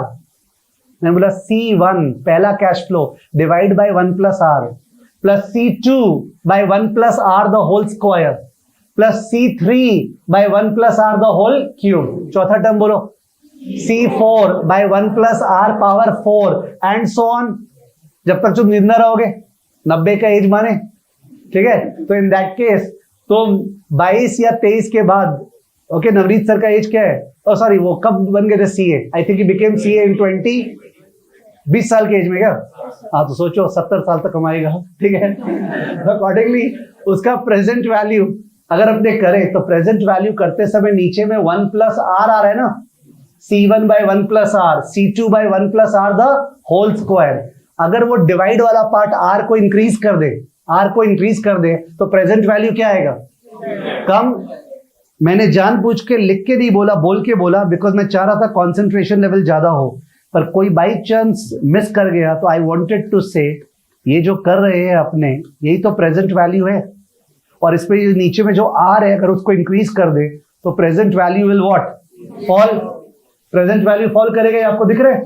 The present value will fall. This is what happened to Silicon Valley bank, ठीक है? तो ये लोग जो लेफ्ट साइड में थे बैलेंस शीट के, share holders of silicon Valley bank, ये लोग घर पे बैठे तो सोच के, हम लोग को तो रिस्क ही नहीं है, क्योंकि हमारा जो कंपनी है वो तो प्योर दूध में इन्वेस्ट किया है। जो डिपॉजिट होल्डर्स है, बैंक का सबसे मेन लायबिलिटी क्या होता है? डिपॉजिट। बैंक का तो मेन लायबिलिटी डिपॉजिट है ना। तो जो डिपॉजिट होल्डर्स है वो लोग भी सुकून से जी रहे हैं, no worry at all. But this is what ultimately happened. माने what I mean to say is that you know the worst form of business is what? जिसमें तुम एक कमती रिस्क का बिजनेस कर रहे हो, कमती रिस्क का बिजनेस, बट दुनिया अचानक से तुमको परसीव कर रही है कि ज्यादा रिस्क का बिजनेस है। You are doing a less risky business and अचानक से the world thinks that there is more risk. तो उस केस में जो लोग पैसा दे रहे हैं तुमको, they will demand a higher return और लोअर रिटर्न? Higher return. तो I am trying to talk about the liability side now. देखो एक बार प्लीज, ये जो नेटवर्थ है और जो लॉन्ग टर्म डेट लिखा, ठीक है? Let's go slow. यहां पे जो लेफ्ट साइड में बैठे हैं अब, ओके, 3 रोज है, वो लोग हो गया करंट लायबिलिटी। करंट लायबिलिटी माने क्रेडिटर्स, बैंक ओवरड्राफ्ट वगैरह, ठीक है ना? बीच वाले रो जो है वो हो गया long term date. Long term date यानी कि बैंक लोन आप लोग प्रोवाइड किए हो और बॉन्ड होल्डर्स। और जो राइट वाला रो है, they are equity. What are they? Share holders. ये लोग शेयर होल्डर्स है। कंपनी जो अर्न करेगा, वो जो अर्न करेगा उसमें से पहले डेट होल्डर्स को पे करना पड़ेगा कि इक्विटी को? डेट होल्डर्स को। सबसे पहले तो डेट को पे करना पड़ेगा, ठीक है? तो डेट को, बैंक को ब्याज देना पड़ेगा, जो बात हुआ था। बैंक का जो इंस्टॉलमेंट है वो पे करना पड़ेगा। नहीं पे किया तो, नहीं पे करेगा तो इंसॉल्वेंसी, नहीं पे करेगा तो इंसॉल्वेंसी। These creditors, okay, जो डेट प्रोवाइडर्स है, they can approach the court of law for the insolvency of the company. It's happening, ठीक है? तो आपके लॉ में भर भर के है आईबीसी, ठीक है? तो इन दैट केस मैं बोलना चाह रहा हूं, इनको लीगल लायबिलिटी, इंटरेस्ट पे करने का, इंस्टॉलमेंट पे करने का। शेयर होल्डर्स जो है, शेयर होल्डर्स, इनके प्रति लीगल लायबिलिटी है क्या? नहीं है। ये तो ओनर्स है। तो तुम्हारे पापा जो बिजनेस कर रहे हैं, लेट्स फॉरगेट अबाउट कंपनी, पापा जो बिजनेस कर रहे हैं, लोन लेके कर रहे होंगे, तो इन दैट केस लोन का ब्याज तो देना पड़ेगा। हो सकता है कोई कोई साल पापा प्रॉफिट ठीक से नहीं कमा पा रहे हैं, तो नहीं कमा पा रहे हैं, that's okay, there is no legal liability towards owners ना। तो in that case they are the residual claimants. Residual मैंने वर्ड यूज किया रेसिडुअल, RESIDUAL, रेसिडुअल क्लेमेंट्स, जो बचेगा वो इनका, जो बचेगा वो इनका। तो who is taking more risk, the debt providers और the equity providers? Equity providers are taking more risk, इसमें कोई डाउट नहीं हो किसी को। ये लोग दो जन ने मिलकर पैसा दिया, ओके, एक तो नेटवर्थ ने और एक लॉन्ग टर्म डेट ने, दोनों ने पैसा दिया to fund FA plus CA minus CL। I am repeating, the share holders और द डेट प्रोवाइडर्स, इन दोनों ने पैसा दिया to finance number 1 fixed asset, number 2 working capital. Working capital is what? CA minus CL। इसको capital employed बोलते हैं। Capital employed, capital is long term funds. What is it? Long term funds which could be said as FA plus CA minus CL और which is net worth plus long term date. दोनों correct है। Asset side से बोलूं तो FA plus CA minus CL, liability side से बोलूं तो net worth plus long term date, okay. और इनमें से डेट होल्डर्स का पहला क्लेम है, हक है, उसके बाद बचा तो किसको मिलेगा? शेयर होल्डर्स, ठीक है। तो अगर बैंक का जो इंटरेस्ट है, लेट्स राइट डाउन बगल में, बैंक का जो इंटरेस्ट रेट है वो सपोज 18% है, 18%। इक्विटी को क्या चाहिए? 18 से ज्यादा या 18 से कम? ज्यादा। अगर कॉमन सेंस है तो इक्विटी को 18 से क्या चाहिए? ज्यादा, बिकॉज तुम ज्यादा रिस्क ले रहे हैं, you would demand a higher return, otherwise why would you take a higher risk? All of us human beings are assumed to be risk lovers or risk averse. मैंने इंग्लिश वर्ड्स यूज किया because ये words unavoidable है। Risk lovers तो समझ में आता ही है। क्या था वो हर्षद मेहता वाले मूवी में, क्या था यार डायलॉग?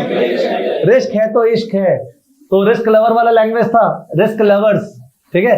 और risk averse, averse AVERSE, risk averse मतलब क्या? हेट।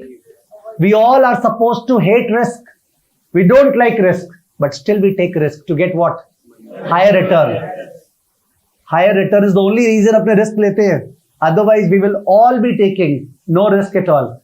तो इक्विटी ज्यादा रिस्क ले रहा है to get what? Higher return. तो इक्विटी का रिटर्न मैं लिख रहा हूं 25%, इसको 25 चाहिए, इक्विटी को मन से लिखा है फिगर्स।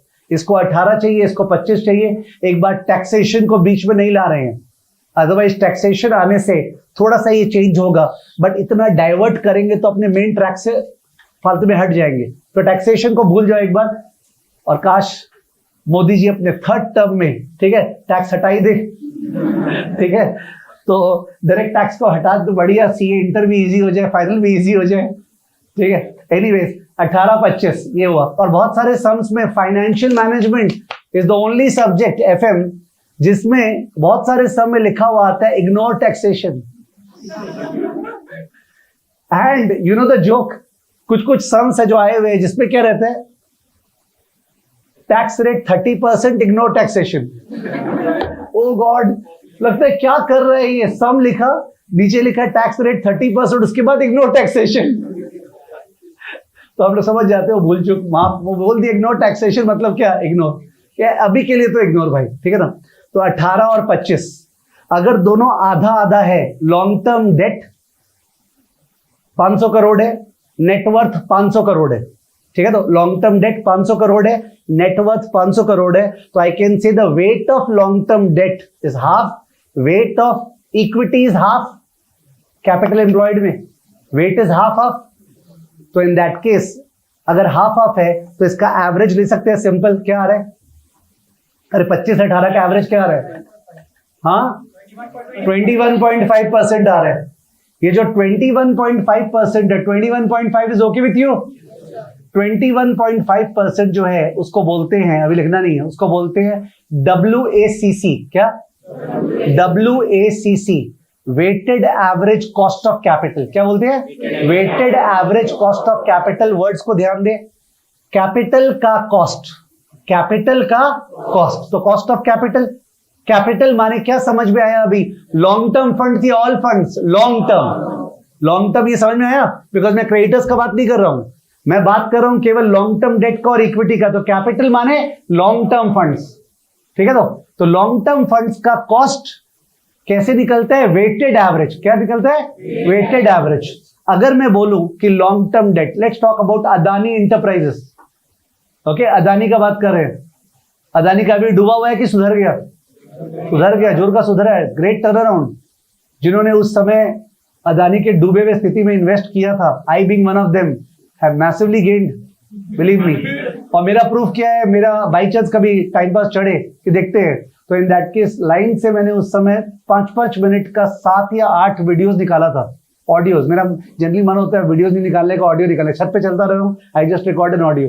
7 ऑडियोज निकाला था। And you will find my philosophy as to क्यों अदानी टर्न अराउंड करने वाला था। I shared at that time. Anyways, वो पास्ट की बात हो गई। तो अदानी एंटरप्राइजेस का one of the main problem was what? Debt. आपने थोड़ा तो सुना होगा जब इतना बात हो रहा था कि अदानी इतना डेट ले रखा था, 85% डेट। मतलब अगर ये कैपिटल एम्प्लॉयड 100 है, उसमें 85 क्या था? डेट। 15% इक्विटी। 15% इक्विटी। एक बार फटाफट WACC निकालना तो अदानी का इस फिगर से। मैंने फिगर्स बोल दिया, 85% डेट है, 15% इक्विटी है। वेट मत करो, ट्राई। ये रहा फिगर्स 18 और 25। 85% डेट है और 15% इक्विटी है। वेटेड एवरेज करना है।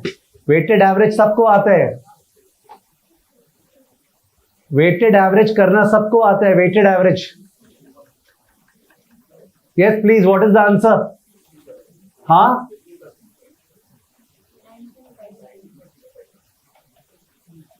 कितना? 19.9 कैसे आएगा? 18 और 25 का वेटेड एवरेज करना है, बीच में तो आएगा ना।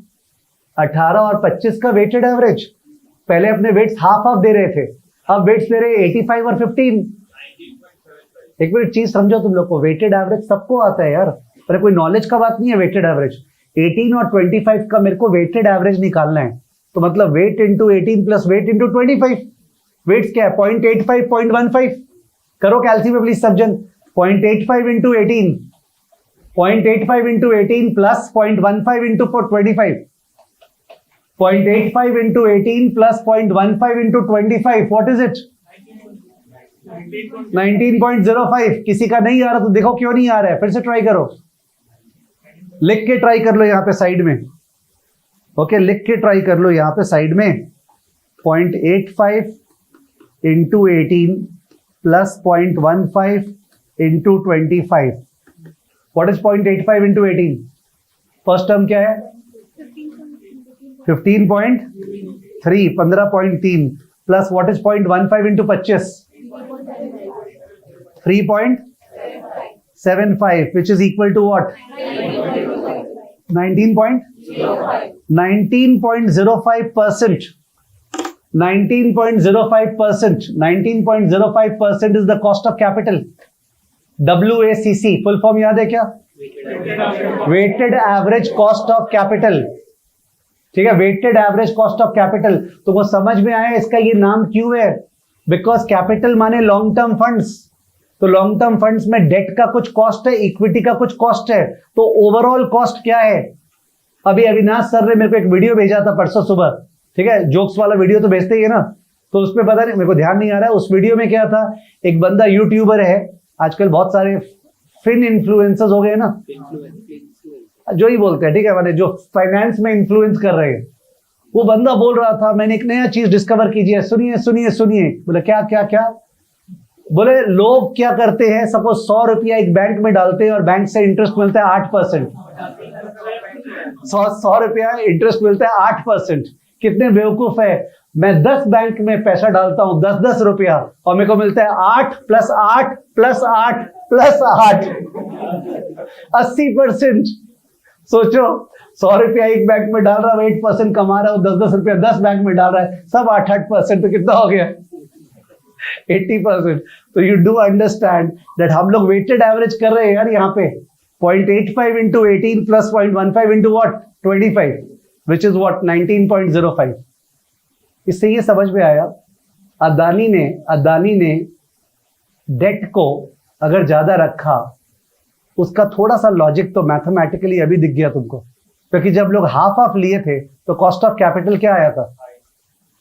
कितना आया था? अभी तो निकाले थे हाफ हाफ में 21.5। 18 और 25 का एवरेज 21.5% कॉस्ट, और अभी जब अपने 85-15 लिए तो कॉस्ट क्या आया 19.05, because debt is cheap, debt is सस्ता है। तो ceteris paribus is what? Other things remaining constant. Okay, economics में जो करते हैं ceteris paribus, other factors remaining constant. अगर हम लोग डेट का वेट ज्यादा रखेंगे, डेट को ज्यादा यूज करेंगे बिजनेस में, तो उस केस में अपना कॉस्ट ऑफ कैपिटल क्या होगा, कम। ठीक है ना, बाय द सेम लॉजिक, अगर तुम कहीं पे जा रहे हो, you are driving to a particular destination, other factors remaining constant, if you drive faster you will reach sooner, but if you drive faster there is a chance of what, accident, and therefore you can reach very soon correct? So in that case that's the thin line ceteris paribus में। तो इसका मतलब अगर बहुत ज्यादा गड़बड़ कर दे अपने, यानी कि धंधे में डेट उठा लिए और उसके बाद जाके प्रॉब्लम हो गया, तो डेट होल्डर्स छोड़ेंगे थोड़ी, इंसॉल्वेंसी हो जाएगा। ठीक है ना। एनीवेज, तो मेरा बोलने का मतलब था ये जो पार्ट है ना 19.05%, इसको कम करना है, इसको कम करना है। इसको कम करने के लिए क्या करना है, ठीक से सुनना। एक तो जो 85-15 है, 85-15, अब आज आदमी मैथमेटिकली सोचेगा तो सर अगर 99% डेट कर दे, 99% डेट और 1% इक्विटी, तब तो वेटेड एवरेज और कम आ जाएगा। फटाफट निकालो ना क्या आ रहा है, 0.99 into 18 plus 0.01 into 25, 0.99 into 18 plus 0.01 into 25 क्या 18.07% आ रहा है। वो तो आना ही था। अगर मल्टीपल चॉइस एग्जाम दे रहे हो, किसका, ये सीए फाउंडेशन का, तो उसमें गेस वर्क भी तो होता है। तो अगर 18 और 25 का वेटेड एवरेज निकाल रहे हैं और 18 में ही सारा वेट डाल दिए, तो जो वेटेड एवरेज है 18 से सटा वही तो आएगा। थिंक अबाउट कॉमन सेंस, 18 सटा हुआ आ रहा है, तो 18.07%, तो 18.07% आया। तो अब तो अपने को ये लग रहा होगा कि सर सबसे बेस्ट है डेट ही डेट रखना चाहिए, इक्विटी जितना कम उतना बढ़िया। ठीक है, बट उसका मतलब है गाड़ी को हवा में उड़ाना चाहिए ठीक है, तो इन दैट केस ये प्रूडेंट नहीं है। कब गाड़ी को तेज चलाना चाहिए या कभी नहीं तेज चलाना चाहिए? कभी कभी तेज चलाना चाहिए क्या? कब? जब रास्ता खाली है, मौसम अच्छा है, रास्ता खाली है, ड्राइवर जो है जोश में है, माने कहने का मतलब कुछ पी पा नहीं रखा है, ठीक है, वो होश में, सॉरी जोश नहीं, आई शुड हैव सेड होश में है, एंड उसके अलावा भले व्हाटएवर रोड का कंडीशन ठीक है, तो उस केस में गाड़ी को कुछ तेज तो चला सकते हैं ना अपने। जानते हो गाड़ी से इतना रिलेशन है इसका कि इसको बोलते हैं अपने लेवरेजिंग। क्या बोलते हैं? ठीक है, तो गाड़ी को किस गियरिंग पे चला, गियरिंग क्या बोलते हैं इसको? गियरिंग। गाड़ी को किस गियर पे चला रहे हो, तो गियर होता नहीं है बट अदरवाइज गियरिंग वर्ड आता है यहाँ पे। ठीक है, तो अगर अपने बहुत ज्यादा डेट लेंगे तो जो ऊपर वाला इक्विटी है ना, net worth, millions of people are looking at the company सुबह से रात तक, ओके, बिकॉज उस पर इन्वेस्ट कर रहे हैं। Now when they find that इस कंपनी में कुछ खतरा होने वाला है, तो accordingly they will buy the share or sell the share? Sell the share. Supply of the share will go up, demand will come down, share price will fall, and ये जो 25% का मैंने फॉर्मूला तो बताया नहीं, मैंने 25 तो मन से लिख दिया, क्या मैंने फॉर्मूला बताया? नहीं, पर अल्टीमेटली अपने जब 25 का फॉर्मूला देखेंगे तो वी विल फाइंड दैट ये 25% जो आता है ये प्राइस के हेल्प से आता है। किसके हेल्प से? प्राइस। ठीक है, तो अगर प्राइस कम हो जाए तो अपने आप ही ये 25 बन जाएगा 28, 30, 32। तो अपने जो मस्ती से कर रहे थे ना 0.85 into this, 0.25 into this, the fact is that अगर अपने 50-50 वेट्स रखेंगे, 50-50, तब अगर 18-25 है, पर अगर अपने 85-15 वेट्स रखेंगे तो this 25 will become 30, it will not remain 25। आपने जब हाफ ऑफ वेट रखे तब इक्विटी को कितना चाहिए था? 25%। जब अपने डेट को ज्यादा लेंगे ना, बोले रिस्क हो गया, तो इक्विटी बोलेगा मेरे को 25 नहीं, क्या चाहिए? 30। तो अब फाइट हो रहा है ना, अब तो वेटेड एवरेज गड़बड़ हो सकता है। तो there is a chapter called capital structure. What chapter? जिसमें अपने को सिखाता है कि वेट क्या रखना चाहिए डेट का और इक्विटी, वेट क्या रखना चाहिए डेट और इक्विटी का। ठीक है, तो जब लोग जॉब के लिए जाते हैं ना, as a CA, if you go for a job, ठीक है, तो और अगर वो फाइनेंस का जॉब है, one of the commonest of question that is asked in the interview is this question that we are studying for the first time. आप लोग का एक्सपोजर है फाइनेंशियल मैनेजमेंट में. पूछता है कि डेट और इक्विटी जो है उसका वेट्स कैसे डिसाइड करते हैं, ये पूछा जाता है. एंड काफी बार चीजों का जवाब एकदम सिंपल होता है, जो आदमी ज्यादा पढ़ लिख के भूल जाते हैं. चीजों का जवाब इतना ही सिंपल है कि गाड़ी को कब ज्यादा तेज चलाना चाहिए. ठीक है, तो अगर बिजनेस में जो धंधा कर रहे हैं वो ज्यादा रिस्की है. मैं जो धंधा कर रहा हूं business, I am in the education business. ठीक है, तो एजुकेशन बिजनेस में जाहिर है कम रिस्क है. प्राइमा फेशिया फीस पहले ही मिल जाता है. Working capital is negative. Working capital is, आप समझ पा रहे हो, मैं जानबूझ के कई बार अपना एग्जांपल लूंगा because you are able to relate to it. ठीक है, तो हम लोग जो बुक्स वाला है उसको देरी से पेमेंट करते हैं तो क्रेडिटर्स खड़ा है, डेटर्स है नहीं.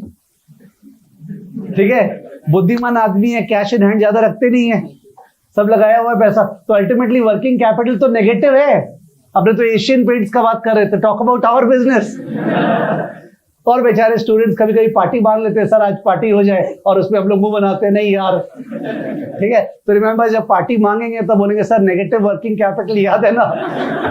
Anyways, so I was saying that ये जो बिजनेस है, अगर बिजनेस कमती रिस्की तो उस केस में गाड़ी को तेजी से चला सकते हो बिकॉज रास्ता खाली है. फिर तुम्हारा जवाब क्या होगा? Sir if the business is less risky we can keep higher levels of debt. If the business is more risky, we should keep what? Lower levels of debt. If you just say this, most probably you have given a correct answer, you are in the green line. और भी पूछेगा वो, और भी evaluate करेगा, but ये सी correct answer है. ठीक है, तो but ये बहुत correct answer और simply बोला होगा.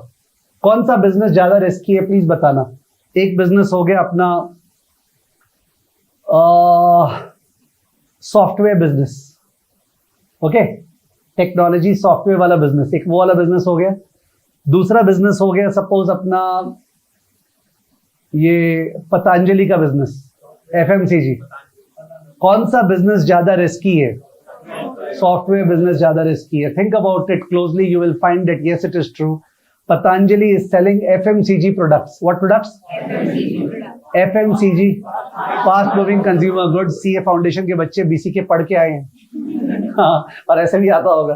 तो in that case fast moving consumer goods है जिनका इकोनॉमी से कोई मतलब ही नहीं है. इकोनॉमी में रिसेशन हो, बूम हो, ठीक है, you will have to consume fast moving consumer goods. I hope FMCG is okay. ठीक है, मैं कुछ प्रिज्यूम नहीं करना चाहता हूं तुम्हें, पर टेक्नोलॉजी बिजनेस में तो कितना ज्यादा रिस्क फैक्टर्स इन्वॉल्व है.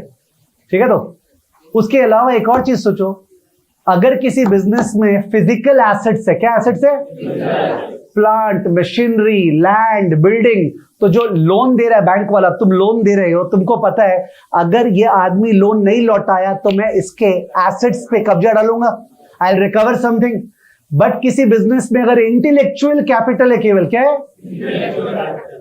ठीक है, इंटेलेक्चुअल कैपिटल है, तो क्या चीज को पकड़ेगा? तो Infosys is banking on what? On plant, machinery और एन इंटेलेक्चुअल कैपिटल. तो आप माने student should do this when I call about research. तुम जाके अगर इन्फोसिस का वेबसाइट पे चले गए और वेबसाइट पे जाके उसका एनुअल रिपोर्ट डाउनलोड किए और जस्ट तुमने देखा उसका लायबिलिटी साइड में डेट कितना है, नेग्लिजिबल. डेट है ही नहीं. कोई भी टेक कंपनी का डेट नेग्लिजिबल है बिकॉज डेट लेगा कैसे? डेट के सामने क्या दिखाएगा कि देख तुम डेट दे रहे है, ये प्लांट है, ये बिल्डिंग है, कुछ दिखाने को नहीं है. They don't have debt at all because they can't sustain debt. The business is risky plus the backing is not there. Adani enterprises, क्या लगता है तुमको उसके बिजनेस में एसेट बैकिंग था कि नहीं था? था. ठीक है, भर भर के एसेट इंटेंसिव बिजनेस है अदानी एंटरप्राइजेस का. आई एम नॉट सेइंग दैट इतना डेट लेना नहीं चाहिए था, बट क्या है कि अच्छा दिन चल रहा था. ठीक है, it was anticipating all that happening कि ये सारा कुछ होने वाला है. और यू डोंट अंडरस्टैंड क्या गेम खेला गया इससे. अभी अदानी का परसों रिपोर्ट है बिजनेस स्टैंडर्ड में, उसने ओनरशिप खुद का कंपनीज में और बढ़ा ली है. तो गिरे हुए भाव पे खुद का ओनरशिप बढ़ा ली है. माने if somebody looks at from a distance, क्या गेम खेला गया है. It's a beautiful game that they have played. They not wanting to leave control at all. That's a talk for another day. तो मेरा बोलने का मतलब था 3 चैप्टर्स अपने सिलेबस में है, लेफ्ट साइड के ऊपर देख लो, लेफ्ट साइड के ऊपर 18 और 25 के ऊपर। एक चैप्टर का नाम है कॉस्ट ऑफ कैपिटल, क्या नाम है? सुन लो पहले, कॉस्ट ऑफ कैपिटल। एक चैप्टर का नाम है लेवरेज, क्या? Leverage risk. ओके, गाड़ी को तेज चलाने का रिस्क और कौन सा स्पीड से चलाना चाहिए। और एक चैप्टर का नाम है कैपिटल स्ट्रक्चर, कैपिटल। 3 चैप्टर देख के शांति नहीं हुआ तो और एक चैप्टर दे दिया, ठीक है? बीकॉम का क्या? बीकॉम मतलब ऐसे बीकॉम ही नहीं आता है। What are the various sources of raising finance?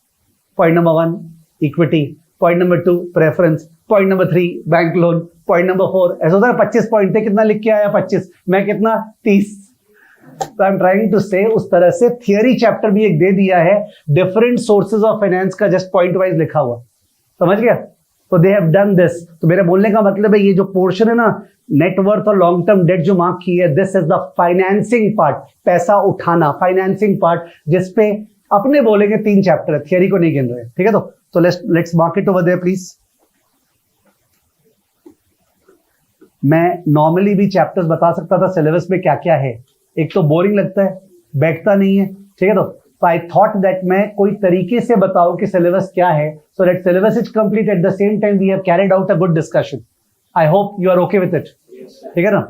तो इन दैट केस ये वाला पार्ट जो है, ये वाला पार्ट इज फाइनेंसिंग, ठीक है? फाइनेंसिंग। तो फाइनेंसिंग के अंदर 3 चैप्टर है, तीनों का नाम लिख लो। नंबर 1 कॉस्ट ऑफ कैपिटल, उसका नोटेशन ये है, शॉर्ट फॉर्म ये है, दोनों चीज लिखना, वर्ड्स लिख लो चाहे कॉस्ट ऑफ कैपिटल, उसके अलावा नोटेशन लिखना। नोटेशन इज के सी, के माने कॉस्ट, सी माने capital, this is standard notation, K C. K C guess करोगे what is the symbol for the cost of equity? K E, जो 25% था। What is the symbol for the cost of debt? K D, ठीक है? The cost of debt. What is the symbol for the cost of term loan? Term loan, K T. What is the symbol for the cost of preference? के P, ठीक है? तो एकदम simple notation है, उसमें कुछ माथापच्ची का बात नहीं है। Number 2 leverage.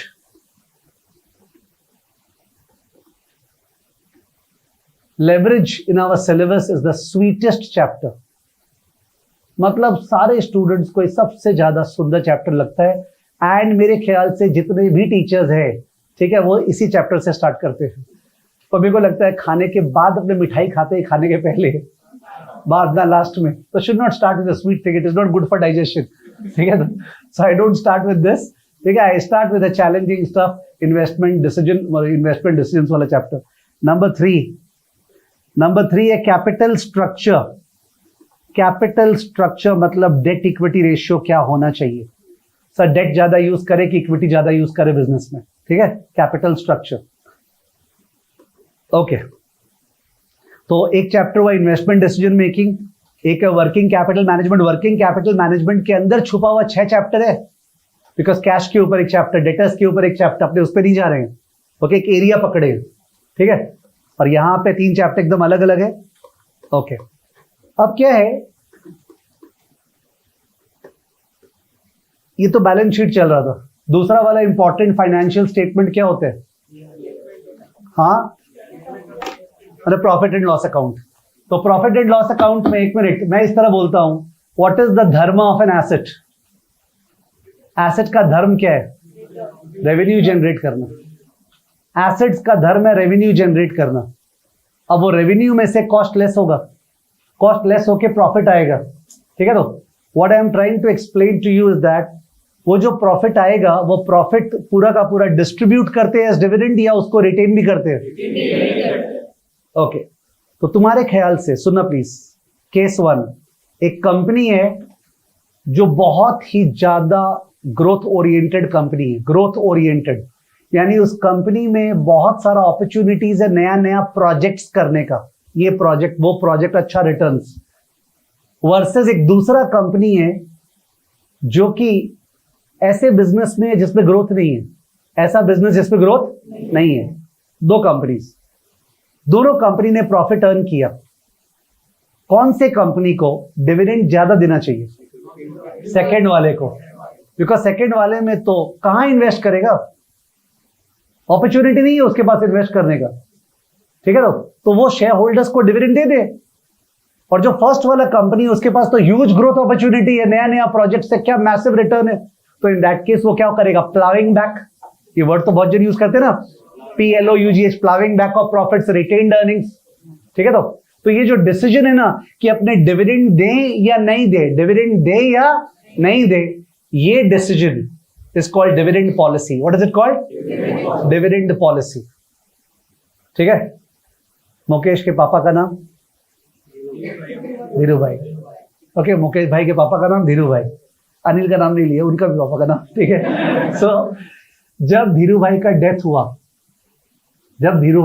हुआ, आई don't remember the years, I think it was somewhere in the 1970s का एंड, तो when he died, that time Reliance का जो डिविडेंड पॉलिसी था ना, रिलायंस का जो डिविडेंड पॉलिसी, ये चैप्टर वो ये था कि दे यूज्ड टू पे only 10% or 15% dividend. When I say 10 or 15%, I am saying 10 or 15% of their profits. यानी अगर 1000 करोड़ अर्न किया, they used to give 150 crore dividend, बाकी 850 करोड़ कहां पे, धंधे में, ठीक है, उस समय। And markets used to like it और dislike it, like it because उनको भरोसा था कि अगर धीरू भाई 850 करोड़ रिटेन किए हमारे लिए, तो डेफिनेटली वो उस पैसे को जो लगा सकते हैं उस पर ज्यादा रिटर्न कमा सकते हैं एज कंपेयर टू हम लोग को पैसा वापस दे दे और हम लोग कहीं लगाएंगे। तो तुम समझ रहे हो, तुम्हारा पैसा है 1000 करोड़, मैं तुमको 1000 करोड़ दे सकता हूं, ले लो, तो तुम भी तो कहीं लगाओगे ही और कुछ कमाओगे। पर तुमको अगर भरोसा है कि यार ये बंदा ज्यादा बढ़िया से मेरे लिए कमा देगा, तो तुम यही तो विश करोगे ना, सर आप ही रखिए ना, आप कल अंदर दे दीजिए, ये बिलीफ था। But when he died, the market did not have belief in the sons.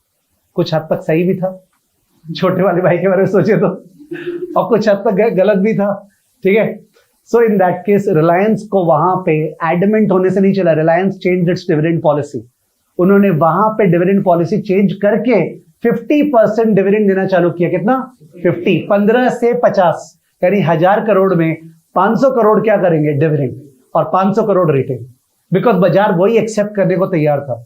यानी डिविडेंड पॉलिसी वही होना चाहिए जो मार्केट में शेयर होल्डर्स चाहते हैं। प्रॉब्लम ये है, एक कंपनी के शेयर होल्डर्स आर फ्यू और many, there are millions of share holders of a company, in fact global shareholders, Reliance is held by global investors, ठीक है। तो it is not possible to interview them, क्या लग रहा है कितना dividend दें, क्या लग रहा है आपको, क्या लग रहा है आपको, it doesn't happen this way। वो परसीव करना पड़ता है कि what do the shareholders want, ठीक है। तो and that is very difficult। तो अपने को वो चैप्टर में सिखाया जाएगा कि डिविडेंड पॉलिसी क्या होना चाहिए। That's the next interview question। If you were made the CFO of the company, आपको बोलेगा कि अपने कंपनी का ये डिविडेंड पॉलिसी आपके ख्याल से क्या होना चाहिए, आप बताइए। तो in that case you have to state your view होने के लिए व्यू होना चाहिए, and because of that this chapter, ठीक है। Anybody thinking that what we are studying in CA inter is not going to come in use in real life is totally illogical. हर एक चीज काम आएगा ही, चाहे कुछ भी कर लो, ठीक है। तो dividend policy is one chapter, it goes into the second sweet category. होता ना, इजी वाइज बात करें, सबसे इजी कौन सा है, लेवरेज। सेकेंड इजी कौन सा है, डिविडेंड पॉलिसी। पर बात होता है ना, पहले कमा तो ले फिर तो डिस्ट्रीब्यूट करेंगे, तो मैं डिविडेंड पॉलिसी भी स्टार्टिंग में नहीं कराता हूं, बाकी डिसीजंस ले ले, अर्न कर ले, उसके बाद जाके डिस्ट्रीब्यूट करेंगे। तो इन दैट केस अपने बैलेंस शीट के नीचे लिखे, बैलेंस शीट के बाद ऐसे लिख रहे हैं, ये जो ए एसेट्स हो गया, दिख रहा है ना स्क्रीन, हाँ। तो एसेट से रेवेन्यू जनरेट हुआ, ए एसेट्स था अपना, एसेट से रेवेन्यू जनरेट हुआ। अब बहुत सारा कॉस्ट इनकर करते हैं अपने साल में, उस कॉस्ट में से कुछ कॉस्ट कैपिटलाइज होता है, करेक्ट बोला, कुछ कॉस्ट कैपिटलाइज होता है, कैपिटल एक्सपेंडिचर आपके अकाउंट्स वाला, और कुछ कॉस्ट क्या होता है, एक्सपेंस, कुछ कॉस्ट एक्सपेंस होता है, अकाउंट से रिलेट करते रहो। उसके अलावा जो कैपिटलाइज हुआ है एसेट्स, उनमें से वो एसेट्स डेप्रिशिएट होता है, एमोटाइज होता है, सही तो बोल रहा हूं, वो एसेट्स मैचिंग प्रिंसिपल से डेप्रिशिएट होता है, एमोटाइज होता है। ये दोनों वर्ड्स ओके था? डेप्रिसिएशन और एमोटाइजेशन में क्या डिफरेंस है? Amortization is for intangible asset, depreciation is for tangible asset, यही तो है। दोनों तो बेसिकली मैचिंग प्रिंसिपल है कि जब एसेट्स का बेनिफिट 10 साल में होने वाला है तो उसका एक्सपेंसिंग भी 10 साल में होना चाहिए, करेक्ट है। तो इन दैट केस मैंने एक्सपेंस को दो तरह से लाया, कॉस्ट का पार्ट जो रेवेन्यू एक्सपेंडिचर है और एसेट्स का डेप्रिसिएशन एमोर्टाइजेशन। आप वो हिंट दे सकते हैं, ठीक है ना। Okay, revenue minus expense is what? Profit. Revenue minus expense is what? Profit. ये जो प्रॉफिट है उसका दो पार्ट, एक हो गया डिविडेंड और एक हो गया क्या? Retained earning. एक हो गया डिविडेंड, एक हो गया रिटेन्ड अर्निंग। ये जो डिसीजन है that is what? Dividend policy. यहां पे हमने किसका एग्जांपल लिया? धीरू भाई। एग्जाम्पल का बात कहना, अगर एग्जाम्पल अच्छा अच्छा लिया जाता है तो रिटेंशन लेवल बहुत हाई हो जाता है। तो जस्ट वर्ड्स जो अपने लिख रहे हैं बगल में, उसके कारण you will be able to retain more. I think हमने वहां पे नाम लिखना भूल गए थे, वो जो cost of capital, capital structure लिखे थे ना, उसके बगल में नाम अदानी का लिखना चाहिए अपने को। एशियन पेंट्स का भी आपको लिखना चाहिए, जो वर्किंग कैपिटल का बात था। एशियन पेंट्स का लिखे थे शायद, और वर्किंग कैपिटल मैनेजमेंट में आप एशियन पेंट्स लिखे थे। ये वाले पार्ट में you should be writing Adani. ये एक एक वर्ड से केवल वो ख्याल आ जाना इज इंपॉर्टेंट, कौन सा ऐसे पूछने वाला है वो, ठीक है। It's a question of feelings. Okay, so एक मिनट, कहां पे थे अपने? हाँ, एक minute. Dividend policy, dividend policy सही है। ये जो प्रॉफिट है, ये जो प्रॉफिट है, this profit divided by CE into 100। What is CE? Capital employed. What is capital employed? Long term funds. Long term funds मतलब F A plus C A minus C L. Okay, okay है, F A plus C A minus C L, और या फिर net worth plus long term debt. Capital employed बोलना मत, हम भूल गए, I don't remember. Capital employed मतलब long term funds, current liability को छोड़ के। तो प्रॉफिट को मैंने डिवाइड किया कैपिटल एम्प्लॉयड इनटू 100। इस रेशियो का क्या नाम दे? किया हुआ आप लोग का 11-12 में। आरओआई किसी ने बोला चलेगा, या आरओसीई क्या, या आरओआईसी, अलग अलग नाम है। Return on investment, return on capital employed, return on invested capital, return on, लिखो तीनों नाम लिखो। ROI, ROCE, ROIC is the full form. Okay, सोच लो मन में। Full form is not okay, you can write the full form बगल में। ROI is return on investment, ROCE is return on capital employed, ROIC is return on invested capital, because अलग अलग नाम है ना उनका, वो जो कैपिटल एम्प्लॉयड का, somebody may call it invested capital। ये जो निकाला हमने return on invested capital, ROI और ROCE, this should be greater than something that we talked about today, WACC। This should be greater than what? KC. This should be greater than KC. If it is greater than KC is okay with you? क्या था KC? Cost of capital. If it is greater than KC, we will define it to be success. We will define it to be success. Business को तुम ठीक से चला रहे हो, इसका मतलब तुम रिटर्न जनरेट कर रहे हो greater than what the investors want. Investors जो पैसा लगाए हैं तुम्हारे पे फेथ करके, तुम्हारे मतलब मैनेजमेंट पे, तुम लोग पे फेथ करके जो इन्वेस्टर्स ने पैसा दिया है, please earn a return greater than the cost of capital. And who does the extra belong to? वो एक्स्ट्रा किसके पास जाएगा? शेयर होल्डर्स के पास केवल, या शेयर होल्डर्स और डेट दोनों के पास? शेयर होल्डर्स के पास केवल। Very clear. बैंक वाले को खुशी से ज्यादा थोड़ी दे देंगे। Can you understand? बैंक से लोन लिया 12% इंटरेस्ट पे सीए करने के लिए, तुम उसके बाद तुम अच्छा कमा रहे, बैंक वाले के पास गया थोड़ा ज्यादा ले लो ना तुम्हारे कारण। It doesn't happen that way, ठीक है। It goes to the owner, share holders. इसका मतलब, let me come to the main stuff जहां से स्टार्ट किया था आज class. Share holders are going to get greater than 25%। If you generate ROIC greater than KC, KC याद है 18 और 25 से आया था। तो अल्टीमेटली आप अगर 18 और 25 का एवरेज 19 पॉइंट क्या था ना अपना, 19.05% वो अर्न करते, तो डेट को 18 मिलता, बैंक वाला घर गया। शेयर होल्डर्स को 25 मिलता, दे आर ऑल्सो सेटिस्फाइड।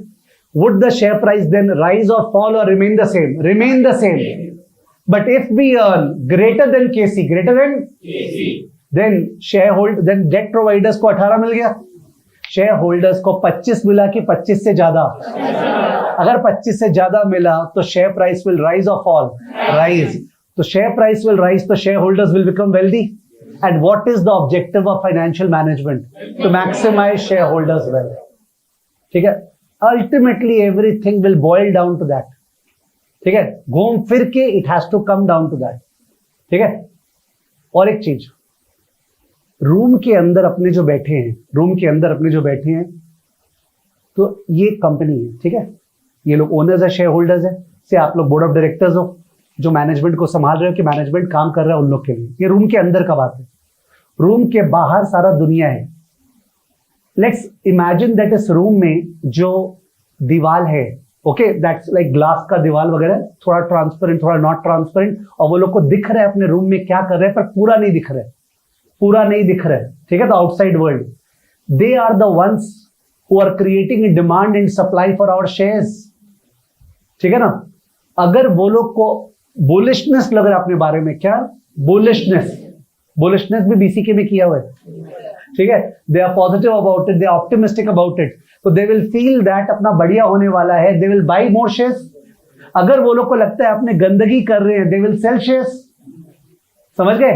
तो कंपनी को दो तरीके से देखा जाता है, एक इनसाइड पर्सपेक्टिव और एक क्या, outside perspective. Very important this part, please listen carefully. ये वाला चीज समझ गए तो, और ये तुमसे रिलेट करना जरूरी है. तुम जब 5 साल बाद अपने करियर में स्टेप इन करोगे, करियर में, तो तुम्हारा 2 में से एक टाइप का करियर होगा. अगर मैं अज्यूम कर रहा हूं कि फाइनेंस में है, तो या तो करियर होगा कि तुम कंपनी के अंदर काम कर रहे हो, कंपनी के अंदर, you get a job in BPCL. Okay, you get a job in some company. तो आपको जॉब मिला फाइनेंस डिपार्टमेंट में, या तो अकाउंट्स का काम मिला, या फिर बैंक से लियाजनिंग का काम मिला, ट्रेजरी डिपार्टमेंट में काम मिला. ठीक है, वगैरह वैसा काम मिला. तो कंपनी के अंदर, यानी तुमको कंपनी को चलाना है शेयर होल्डर्स वेल्थ मैक्सिमाइज करने के लिए. ठीक है. तुम डिसीजन ले रहे हो रिगार्डिंग कौन से प्रोजेक्ट में इन्वेस्ट करना है, तुम डिसीजन ले रहे हो वर्किंग कैपिटल कैसे मैनेज करना है, तुम डिसीजन ले रहे हो पैसा कहां से उठाना है. करेक्ट है. ये सारा डिसीजन हो रहा है तुम्हारा.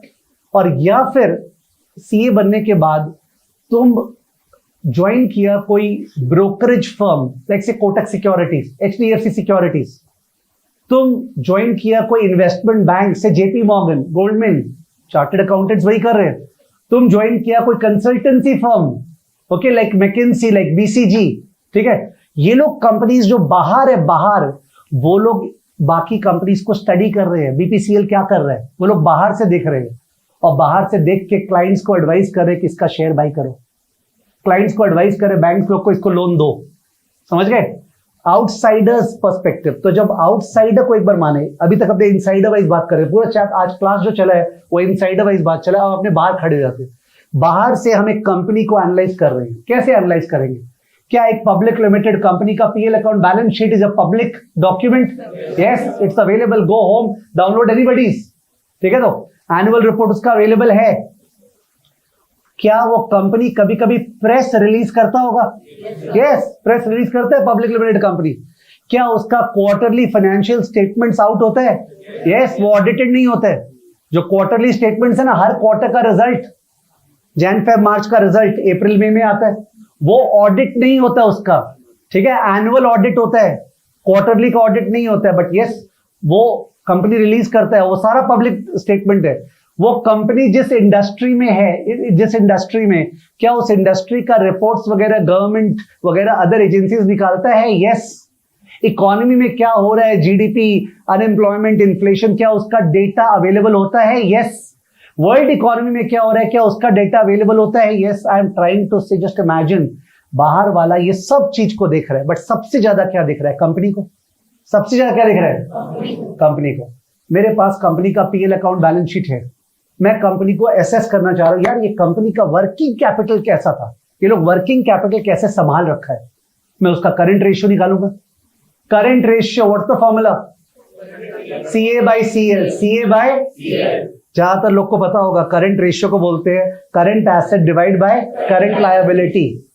Okay, current asset by current liability. मैं उसका और भी रेशियो निकालूंगा, प्रॉफिटेबिलिटी के लिए मैं उसका आरओआई निकालूंगा। क्या यार वो क्या कमा रहा है, कॉस्ट ऑफ कैपिटल से ज्यादा कमा रहा है क्या, ऐसे करके अपने उसका रेशियोज फेशियोज निकालेंगे। वो जो रेशियोज वगैरह निकालेंगे प्लस अदर स्टडी करेंगे, उसको बोलते हैं फाइनेंशियल एनालिसिस। क्या बोलते हैं? तो इन्होंने एक चैप्टर दिया है सिलेबस में फ्रॉम एन आउटसाइड पर्सपेक्टिव, ठीक है, वो है फाइनेंशियल एनालिसिस एंड प्लानिंग। बाकी सारा का सारा चैप्टर इनसाइड से है, एक चैप्टर क्या है, आउटसाइड से। ये कंपनी को कैसे इवैल्यूएट करेंगे, अपने कैसे एडवाइस करेंगे क्लाइंट्स को कि इसका शेयर बाई करेगा, कैसे एडवाइस करेंगे इसका बॉन्ड बाई करने या मत बाई करे। Okay, as an advisor, because chartered accountant का वर्सेटाइल रोल है, इमेंस अपॉर्चुनिटीज है, तुम क्या क्या कर सकते हो फ्यूचर में। तो they are imagining, God knows, maybe you will become a consultant and advisor, you will not work inside the company but advise your clients regarding what to do. So they are teaching you the chapter what, financial analysis and planning, financial analysis and planning, ठीक है, उसको mark कर ले। तो ये है अपना firm, ये फर्म हो गया, और ये हो गया अपने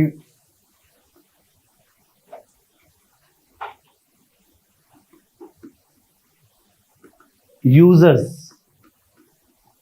यूजर्स का मतलब हो गया शेयर, यूजर्स को मैं लिख रहा हूं share holders,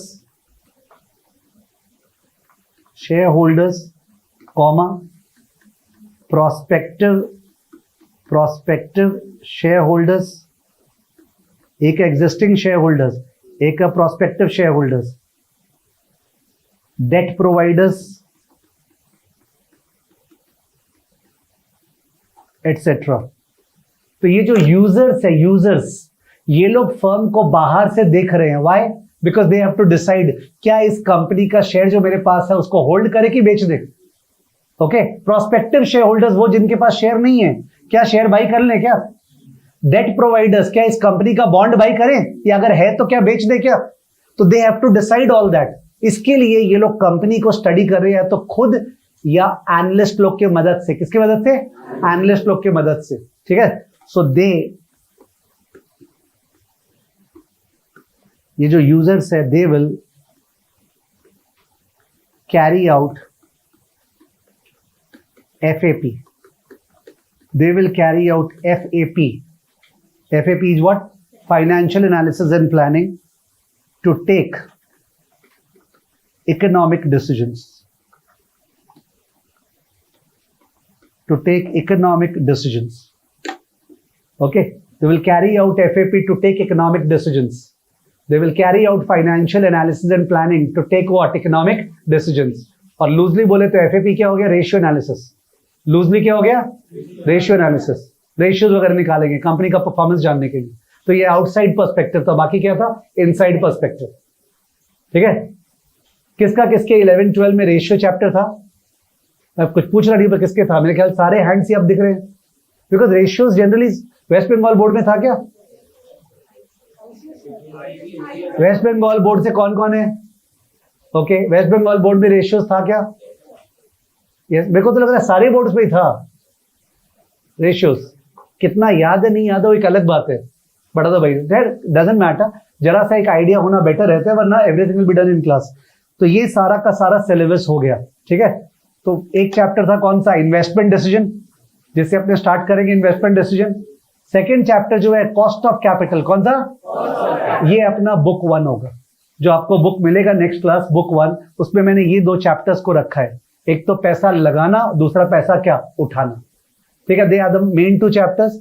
then we will move towards other chapters like capital structure, leverage, dividend policy, ठीक है, वगैरह वगैरह। तो ये पूरा का पूरा सिलेबस है। कितने मार्क्स का पेपर है FM? देखो प्लीज पॉइंट नंबर 2, अकाउंट्स का आपका क्लास कितने बजे से है? 1:30, ठीक है। Point number 2, so point number 2 जो है वो है एक्सपेक्टेड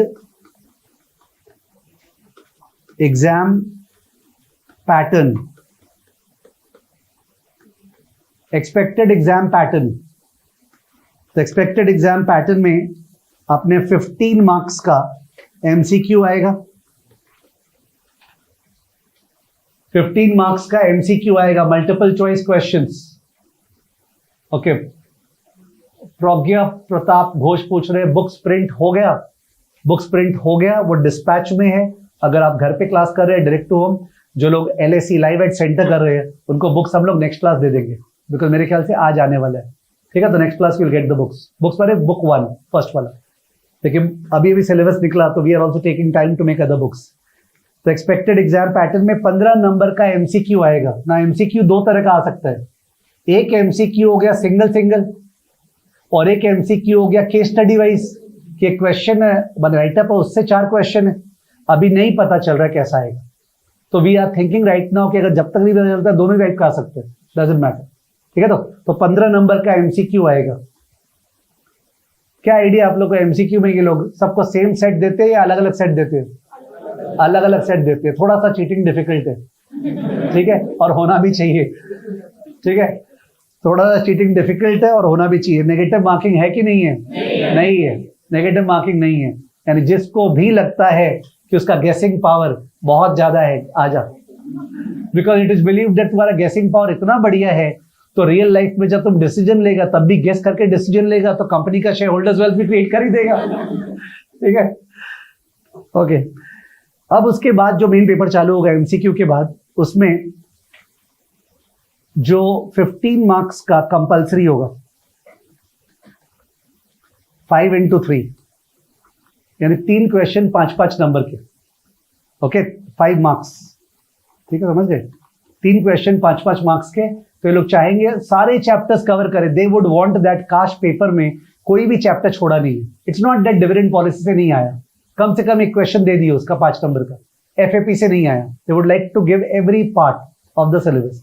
तो 15 नंबर कंपल्सरी, लिख दो बगल में कंपल्सरी। तो ये दोनों ही पार्ट कंपल्सरी हो गए, ऊपर वाला पार्ट एमसीक्यू कंपल्सरी ही है। ठीक है ना? उसके बाद जाके नेक्स्ट जो है 10 मार्क्स का, दे वुड बी अपना 35 का स्कोप बचा ना, और 15 हो गया, 35 में से 15 गया, कितना हो गया? 20। तो इन दैट केस 10 नंबर के 3 क्वेश्चन होंगे, 3 क्वेश्चंस। ठीक है, तो 3 क्वेश्चंस है। ये जो 3 क्वेश्चन 10 नंबर के है, मेरे ख्याल से लास्ट क्वेश्चन थियरी होगा। अभी एक्सपेक्टेड का बात हो रही है, ये प्रैक्टिकल है, ये प्रैक्टिकल है, ये थियरी। आपको इन तीनों में से एनी 2 करना है ना? एनी 2। तो बेसिकली ये चॉइस वाला पार्ट हो गया 10 नंबर का। मोस्टली सारे के सारे स्टूडेंट्स मोस्टली थियरी जो है उसको सोचेंगे कि नहीं अटेम्प्ट करें, पूरा का पूरा प्रैक्टिकल अटेम्प्ट करें। ठीक है, बिकॉज एफएम में 50 में से 50 लाना बहुत आसान बात है। अब मैंने से 50/50, इट कैन बी 49-48, जिसको मैं 50 मान रहा हूं। It is a very easy stuff to score 50 out of 50 over here, believe me. ठीक है, तो जस्ट अगर रेगुलरली फॉलो करें अपने चीजों को, टोटली निग्लेक्ट नहीं करें, तो जाके इट्स डेफिनेटली पॉसिबल। कुछ भी डिफिकल्ट नहीं। अगर बाय एनी चांस कोई क्वेश्चन बहुत डिफिकल्ट आ गया, ठीक है, जहां पे आप फंस गए, तो जाके आपको थियरी बचाएगा। थियरी जो है बहुत स्पेसिफिक थियरी, अपने को एग्जैक्टली पता रहता है थियरी कहां से क्या क्या पूछेगा। तो मेरे ख्याल से लर्न नहीं करना चाहिए, पर थियरी को मोटा मोटी प्रिपेयर करके जाना चाहिए। बिकॉज लर्निंग वाला पार्ट तुम्हारे टैक्सेशन लॉ ऑडिट के लिए छोड़ो ना, वो उस पर कसर बच गया था कि जो यहाँ चालू कर दी रटना। तो वी डोंट एक्सपेक्ट दैट इसमें टाइम बहुत ज्यादा देना चाहिए। ये वाला थियरी में प्रिपेयर्ड रहे, आता है पॉइंट्स, बट अपने प्रिपेयर्ड वैसे नहीं करके जा रहे कि वी नो इट परफेक्टली। ठीक है, तो ये पेपर का पैटर्न होगा। ठीक है, अपना क्लासेस जो है उसमें लिख दे टूल्स, प्रेपरेशन का टूल्स क्या क्या होगा। टूल्स में एक तो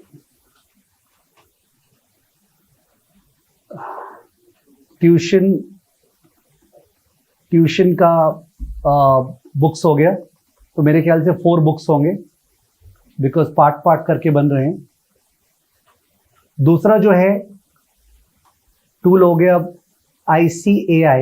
ICAI का आपको पता है ना, BOS नाम सुना है, बोर्ड ऑफ स्टडीज का नॉलेज पोर्टल जो है, तो वो बहुत इंपॉर्टेंट है। क्या होता है ना, सेम क्वेश्चन जो बुक में है, कई बार मैं वो बुक से कराऊंगा ही नहीं, मैं सीधा क्या करूंगा, ICAI के BOS से वो क्वेश्चन खोलूंगा, क्योंकि वो जो साइकोलॉजी होता है ना, ICAI का पेपर खोल के वो जो फॉन्ट साइज है और जो साइकोलॉजी है, दैट इज वेरी कंफर्टिंग कि आपका पहले से देखा हुआ है, तो you tend to be more, और सब चीज बुक से किया हुआ है ना, तो you are very uncomfortable when you straight away see the paper, तो we want that comfort to come. BOS में आपको पता है पास्ट पेपर्स भी होते हैं, RTP भी होता है, ठीक है ना, मॉक टेस्ट पेपर्स भी होता है, वो सारा होगा। तीसरा हो गया, have you heard about Q forum? ठीक है, क्यू फोरम जो है उसमें 2 पार्ट्स है, वो फ्री प्लेटफॉर्म है बनाया गया, उसमें एक तो डाउट्स है, ऑफ कोर्स डाउट्स आप क्लास पे पूछ सकते हैं, मोस्ट वेलकम, बट अदरवाइज ये जो क्लासेस है ऑल इंडिया में बहुत सारे स्टूडेंट्स कर रहे हैं, मैं अपना फोन कभी नहीं उठाता हूं, as clear as that, I hate this instrument like anything, okay, माने इससे ज्यादा नफरत मेरे को किसी से नहीं है, मेरा फोन कभी जिंदगी में नहीं उठेगा। तो what happens when a phone rings, phone ring होता है, तुरंत उसका स्नैपशॉट स्टाफ को चला जाता है कि भाई फोन कर ले, पूछ क्या हाल है, ठीक है। तो मेरे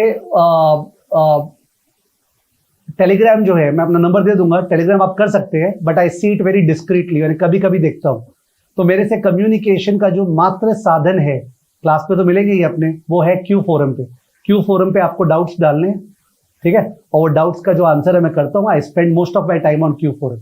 तो एक फोरम है जिसपे आप बाकी लोग के भी डाउट्स देख सकते हैं, खुद का ही पूछ सकते हैं, ठीक है, तो पूरा रिपोजिटरी क्रिएटेड है, तो आपको जाके रजिस्टर करना वहां पे, जैसे वेबसाइट रजिस्टर करते हैं, ठीक है। तो एक तो डाउट्स का है और दूसरा मॉक का है, तो जो भी MCQ वगैरह क्विजेस वगैरह है, अनलिमिटेड प्रैक्टिस का स्कोप रहेगा, और सबसे बेस्ट पार्ट है उसमें परसेंटाइल परफॉर्मेंस दिखेगा, यानी suppose 1000 students have taken the test, तो आप कहां पे स्टैंड कर रहे हो, are you the top 10 percentile, या पीछे कहां पे हो, कौन सा क्वेश्चन आपका राइट किया, बाकी लोग का रॉन्ग गया क्या नहीं, बहुत ही बढ़िया से रिजल्ट आता है। तो क्यू फोरम में मॉक वाला प्लेटफॉर्म भी है, दोनों का दोनों जो है वो अवेलेबल है, आपको दोनों में जाकर रजिस्टर कर लेना चाहिए, ठीक है। तो उसका अभी ऐप वर्जन नहीं है, ठीक है, बट वेबसाइट वर्जन वैसा है कि जो फोन पे खुल सकता है, ठीक है। तो क्यू फोरम को मैं दिखा दूंगा कोई दिन। वैसे आपको जो यूलन ऐप का एक्सेस मिलेगा ना, उस पर शुरू में ओरिएंटेशन है, very important orientation, time value of money जो 14 नंबर का CA फाउंडेशन में था ना, वापस से वो time value of money CA inter में वैसे पढ़ाएं, ये मेरे से तो होता नहीं, माने सेम थिंग। तो time value of money required है, बट मैंने क्या किया, उसका क्लासेस को अपलोड कर दिया यूलन ऐप पे, आज अपलोड हो जाएगा, यूट्यूब पे भी है, उसका लिंक दे दूंगा। तो अगर आपको लगता है टाइम वैल्यू ऑफ मनी का रिवीजन चाहिए, you can please listen to that class, ठीक है। तो टाइम वैल्यू ऑफ मनी का जो क्लास है वो ओरिएंटेशन में होगा, उसके अलावा क्यू फोरम कैसे यूज करना है उसका भी वीडियो वहां दिया रहेगा, ओके, सो दैट कोई इश्यू नहीं होगी। यहाँ पे अपने काम का बात करना चाहते हैं, straight away heading into the chapter. तो एक क्यू फोरम एक सोर्स रहेगा अपने लिए, ट्यूशन बुक्स है, ICAI BOS है, क्लास में क्विजेज होंगे, ओके, क्लास क्विज, तो क्लास क्विज टाइमर के साथ होगा। I don't want to know किसने हाईएस्ट लाया, सेकंड हाईएस्ट लाया, क्या आया, यू नो योरसेल्फ, आप क्विज लेंगे आपको दिख जाएगा क्या रिजल्ट हुआ, ठीक है। तो क्लास के क्विजेज होंगे, तो दीज आर द सोर्सेज। मेरा ऑडियो समरी होगा, हर क्लास का ऑडियो समरी, क्लास नोट्स अगर किसी ने मेंटेन नहीं किया है, ठीक से रेफर करना है, कुछ छूट गया है, खासकर जो लोग घर पे क्लास कर रहे हैं ना, हो सकता है टेक्नोलॉजी वाइज 5 मिनट का लैग हो जाए, छूट जाए, तो in that case you can take the class note share होगा। ICAI का जो स्टडी मैट है सर, वो कैसा है FM का, वो यूज करना चाहिए क्या? ICAI का स्टडी मैट FM का फॉर अ चेंज अच्छा है, नॉट समझने के लिए पर examples wise, but the problem is that उसके सारे के सारे एग्जाम्पल्स वगैरह अपने बुक में कवर्ड है। तो जनरली ICAI का जो स्टडी मैट है ना, वो तुम ज्यादा यूज करेगा नहीं, बिकॉज तुम देखिए क्या चीज एक्स्ट्रा है उसमें।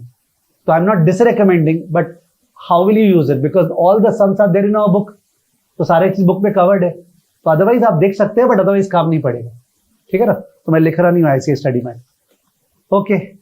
ये हो गया अपना सारा कुछ क्वेश्चन जो आप मेरा इंटेंशन, क्लास का टाइमिंग्स क्या है अपना, ट्यूसडे, थर्सडे, संडे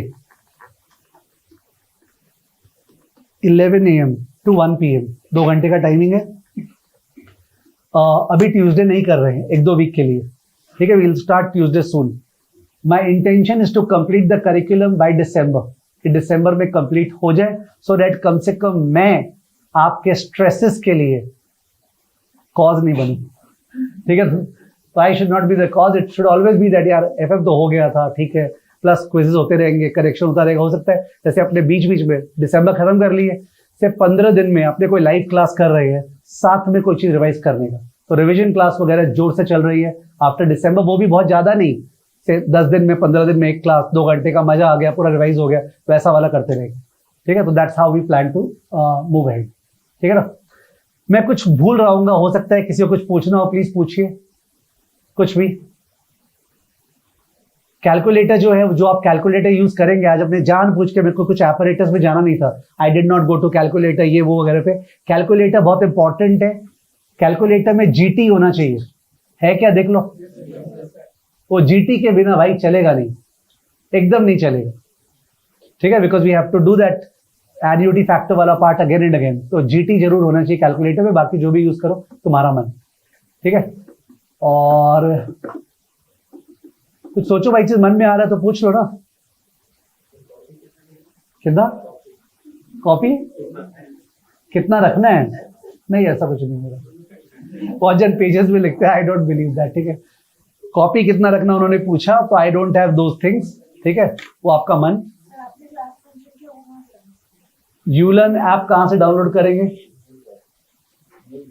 मेल जाएगा, ये लोग मेल कम देखते हैं, देखना पड़ेगा थोड़ा मेल। ठीक है, नहीं, और मेरा जो, एक मिनट, कुछ नंबर्स बता दे। यूलन ऐप में कोई दिक्कत होता है तो नंबर क्या क्या है बता। 9830010946। ओके, ये है यूलन ऐप में कोई इश्यू हो रहा है तो, कोई भी टेक्निकल सपोर्ट के लिए। दूसरा नंबर 7595058005। तो ये दोनों नंबर्स है टेक्निकल के लिए ना, टेक्निकल सपोर्ट के लिए, कि अगर आपका ऐप नहीं चल रहा है, कुछ प्रॉब्लम हो रही है वगैरह वगैरह, तो ये दोनों नंबर्स है। ठीक है, ये दोनों नंबर्स है। और कोई एडमिनिस्ट्रेटिव प्रॉब्लम है ना, माने बुक नहीं मिला, ये नहीं हुआ, कुछ क्लास का टाइमिंग, कुछ ये सब इश्यू अगर आ गया, तो इन दैट केस अमित का नंबर क्या है? 759550580006। ओके, ये नंबर पे कोई वैसा इश्यू हो रहा है तो या तो 9674006144 है ना, 9674006144 है ना, तो 9674, ये दोनों नंबर है फॉर एडमिनिस्ट्रेटिव प्रॉब्लम, कोई भी एडमिनिस्ट्रेटिव प्रॉब्लम। अल्टीमेटली मेरे से ही कांटेक्ट करना है अगर, तो टेलीग्राम पे ही कांटेक्ट कर सकते हैं, और जो टेलीग्राम नंबर है वो है 8697090297।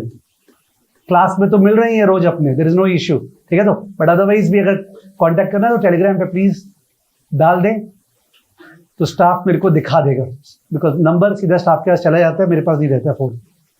8697090297, this is my personal number. Okay okay, so ये अपना फर्स्ट क्लास था, जहां पे मैंने फाइनेंस के बारे में बता दिया, सिलेबस बता दिया, पेपर पैटर्न बता दिया, और आप लोग और कुछ पूछ रहे नहीं है, कुछ भी पूछना है तो पूछ लो। यस प्लीज, कुछ भी लग रहा है पूछने का, डिस्कस करके पूछ लो। बैकअप यूलन ऐप पे, हाँ एकदम लाइव भी कर सकते हैं, सपोज नहीं आ पाए, घर से करना है क्लास तो कर लो, शाम को करना है शाम को कर लो, जब कर रहे हैं तब करो। बैकअप का बता दिए, जिंतु दास यूलन ऐप पे क्लास आज जैसे हुआ है वो अपलोड हो जाएगा करीब 1 घंटे में, क्या 1 घंटे में अपलोड हो जाता है क्लास खत्म होने के बाद।